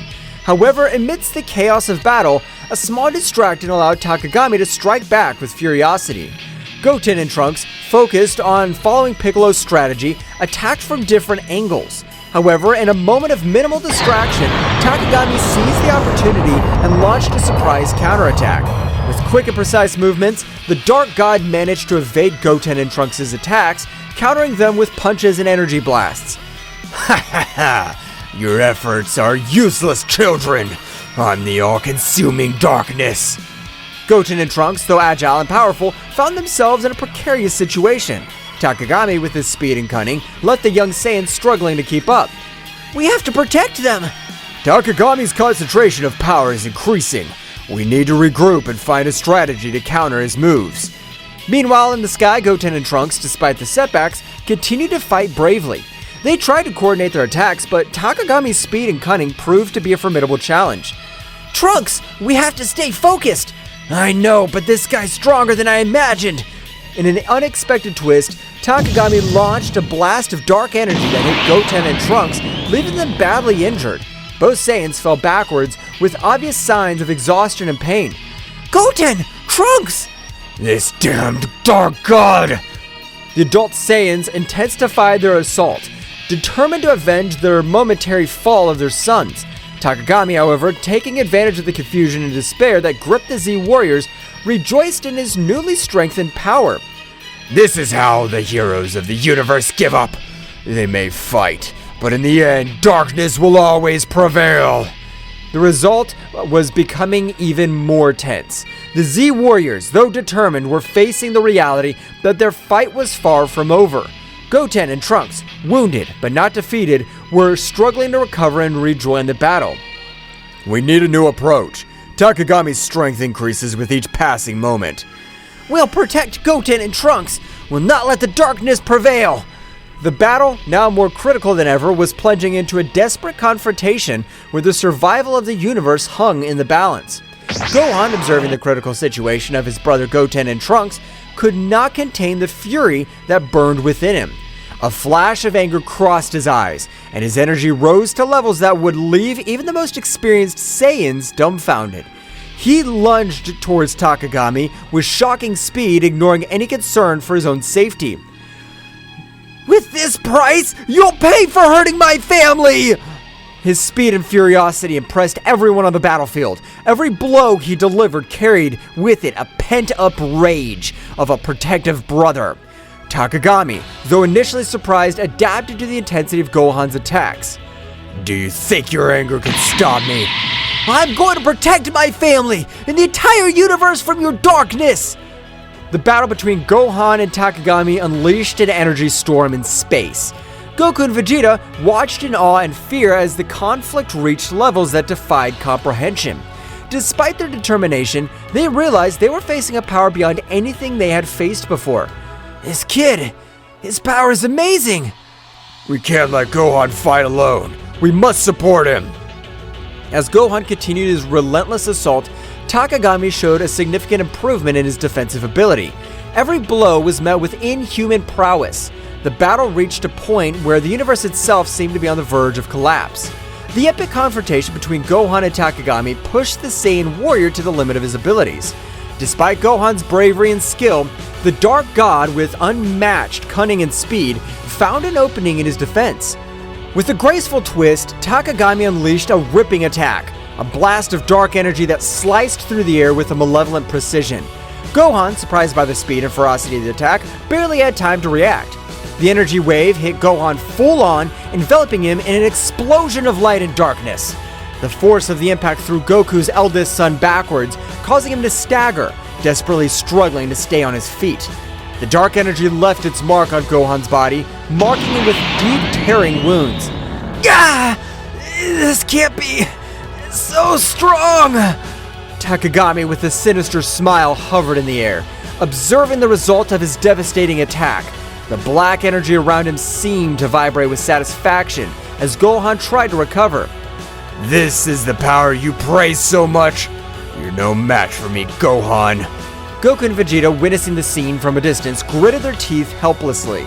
The situation was becoming more critical with each passing moment. Goten and Trunks, still injured but recovering, were prepared to rejoin the fight. Gohan! This damned, we can't let this continue. Goten and Trunks, sensing the urgency of the situation, approached Gohan to help him. Despite his own injuries, determination shone in his eyes. Brother, are you alright? Yes, but we need a new approach. We're not going to let this guy get away with this. Meanwhile, Piccolo and the other Z Warriors were also assessing the situation, looking for any opportunity to change the course of the battle. The pressure on them was mounting, and the need to find an effective strategy was becoming more apparent. We have to work together. Gohan, can you keep fighting? Gohan nodded, ignoring the pain coursing through his body. His determination had not dulled, on the contrary. Takagami's imminent threat stoked it. I can't give up, but we need a strategy, something that could surprise him. Surprise him, you say? As the Z Warriors immersed themselves in strategy to counter Takagami, a small distraction took over the battlefield. Goten and Trunks, aware of the need of a different approach, exchanged determined glances. Without saying a word, they assumed the familiar fusion dance stance. The other warriors, immersed in their tactics, barely noticed the sudden disappearance of Goten and Trunks as they performed the fusion. The energy around them condensed into a brilliant flash that revealed Gotenks, Super Saiyan, the powerful fusion of the two young Saiyans. Ready to give this guy a surprise! With impressive speed, Gotenks launched himself towards Takagami, who was momentarily startled by the new presence on the battlefield. Gotenks, with his characteristic air of self-sufficiency, began to unleash a series of swift and agile attacks, challenging the Dark God with renewed energy. Here I come! Takagami, however, far from being intimidated, smiled sinisterly. With a casual gesture, he deflected Gotenks' attacks as if toying with him. Is that all you've got, you little fused insect? Gotenks persisted, intensifying his attacks, trying to find an opening in Takagami's defense. However, the Dark God, with a graceful move, countered each blow with ease. Come on! It can't be! In the moment of distraction, Takagami took advantage of the situation. With impressive speed, he launched a blast of dark energy that enveloped Gotenks before he could react. The resulting explosion threw Gotenks backwards, knocking him to the ground unconscious and disfigured. Gotenks! This is worse than we thought. Takagami, now more confident of his superiority, hovered in the air, glaring at the defeated warriors. Goten and Trunks, still unconscious, lay on the ground as Takagami revealed in his moment of victory. Ha ha ha ha! Is this all you offer, Z Warriors? Your desperation only increases my power. With the outlook darkened by Gotenks' momentary defeat, attention turned to Gohan, who, badly wounded but driven by an inner strength, began to radiate intense energy. The pain in his body seemed to fuel his determination, and a wild golden glow enveloped as his ki reached never-before-seen levels. In the blink of an eye, Gohan transformed into Super Saiyan Phase 3. a form of awesome power that surprised even Takami. Gohan's hair grew out of control, his muscles swelled, and his expression reflected a mixture of pain and fierce determination. What is this? A new trick? Gohan, with a wild roar, launched himself towards Takami with shocking speed. The force of his blows and the intensity of his attacks shook the battlefield, creating a storm of energy around him. The conflict between light and darkness took on a new dimension as Gohan challenged the limits of his own power. You're going to pay for what you've done! Well guys, this is all for today's chapter. I hope you liked it and it was to your liking. Now don't forget to leave your powerful like Supreme God level, comment and subscribe. Now without further ado, see you in a new video. Until next time. Black girl,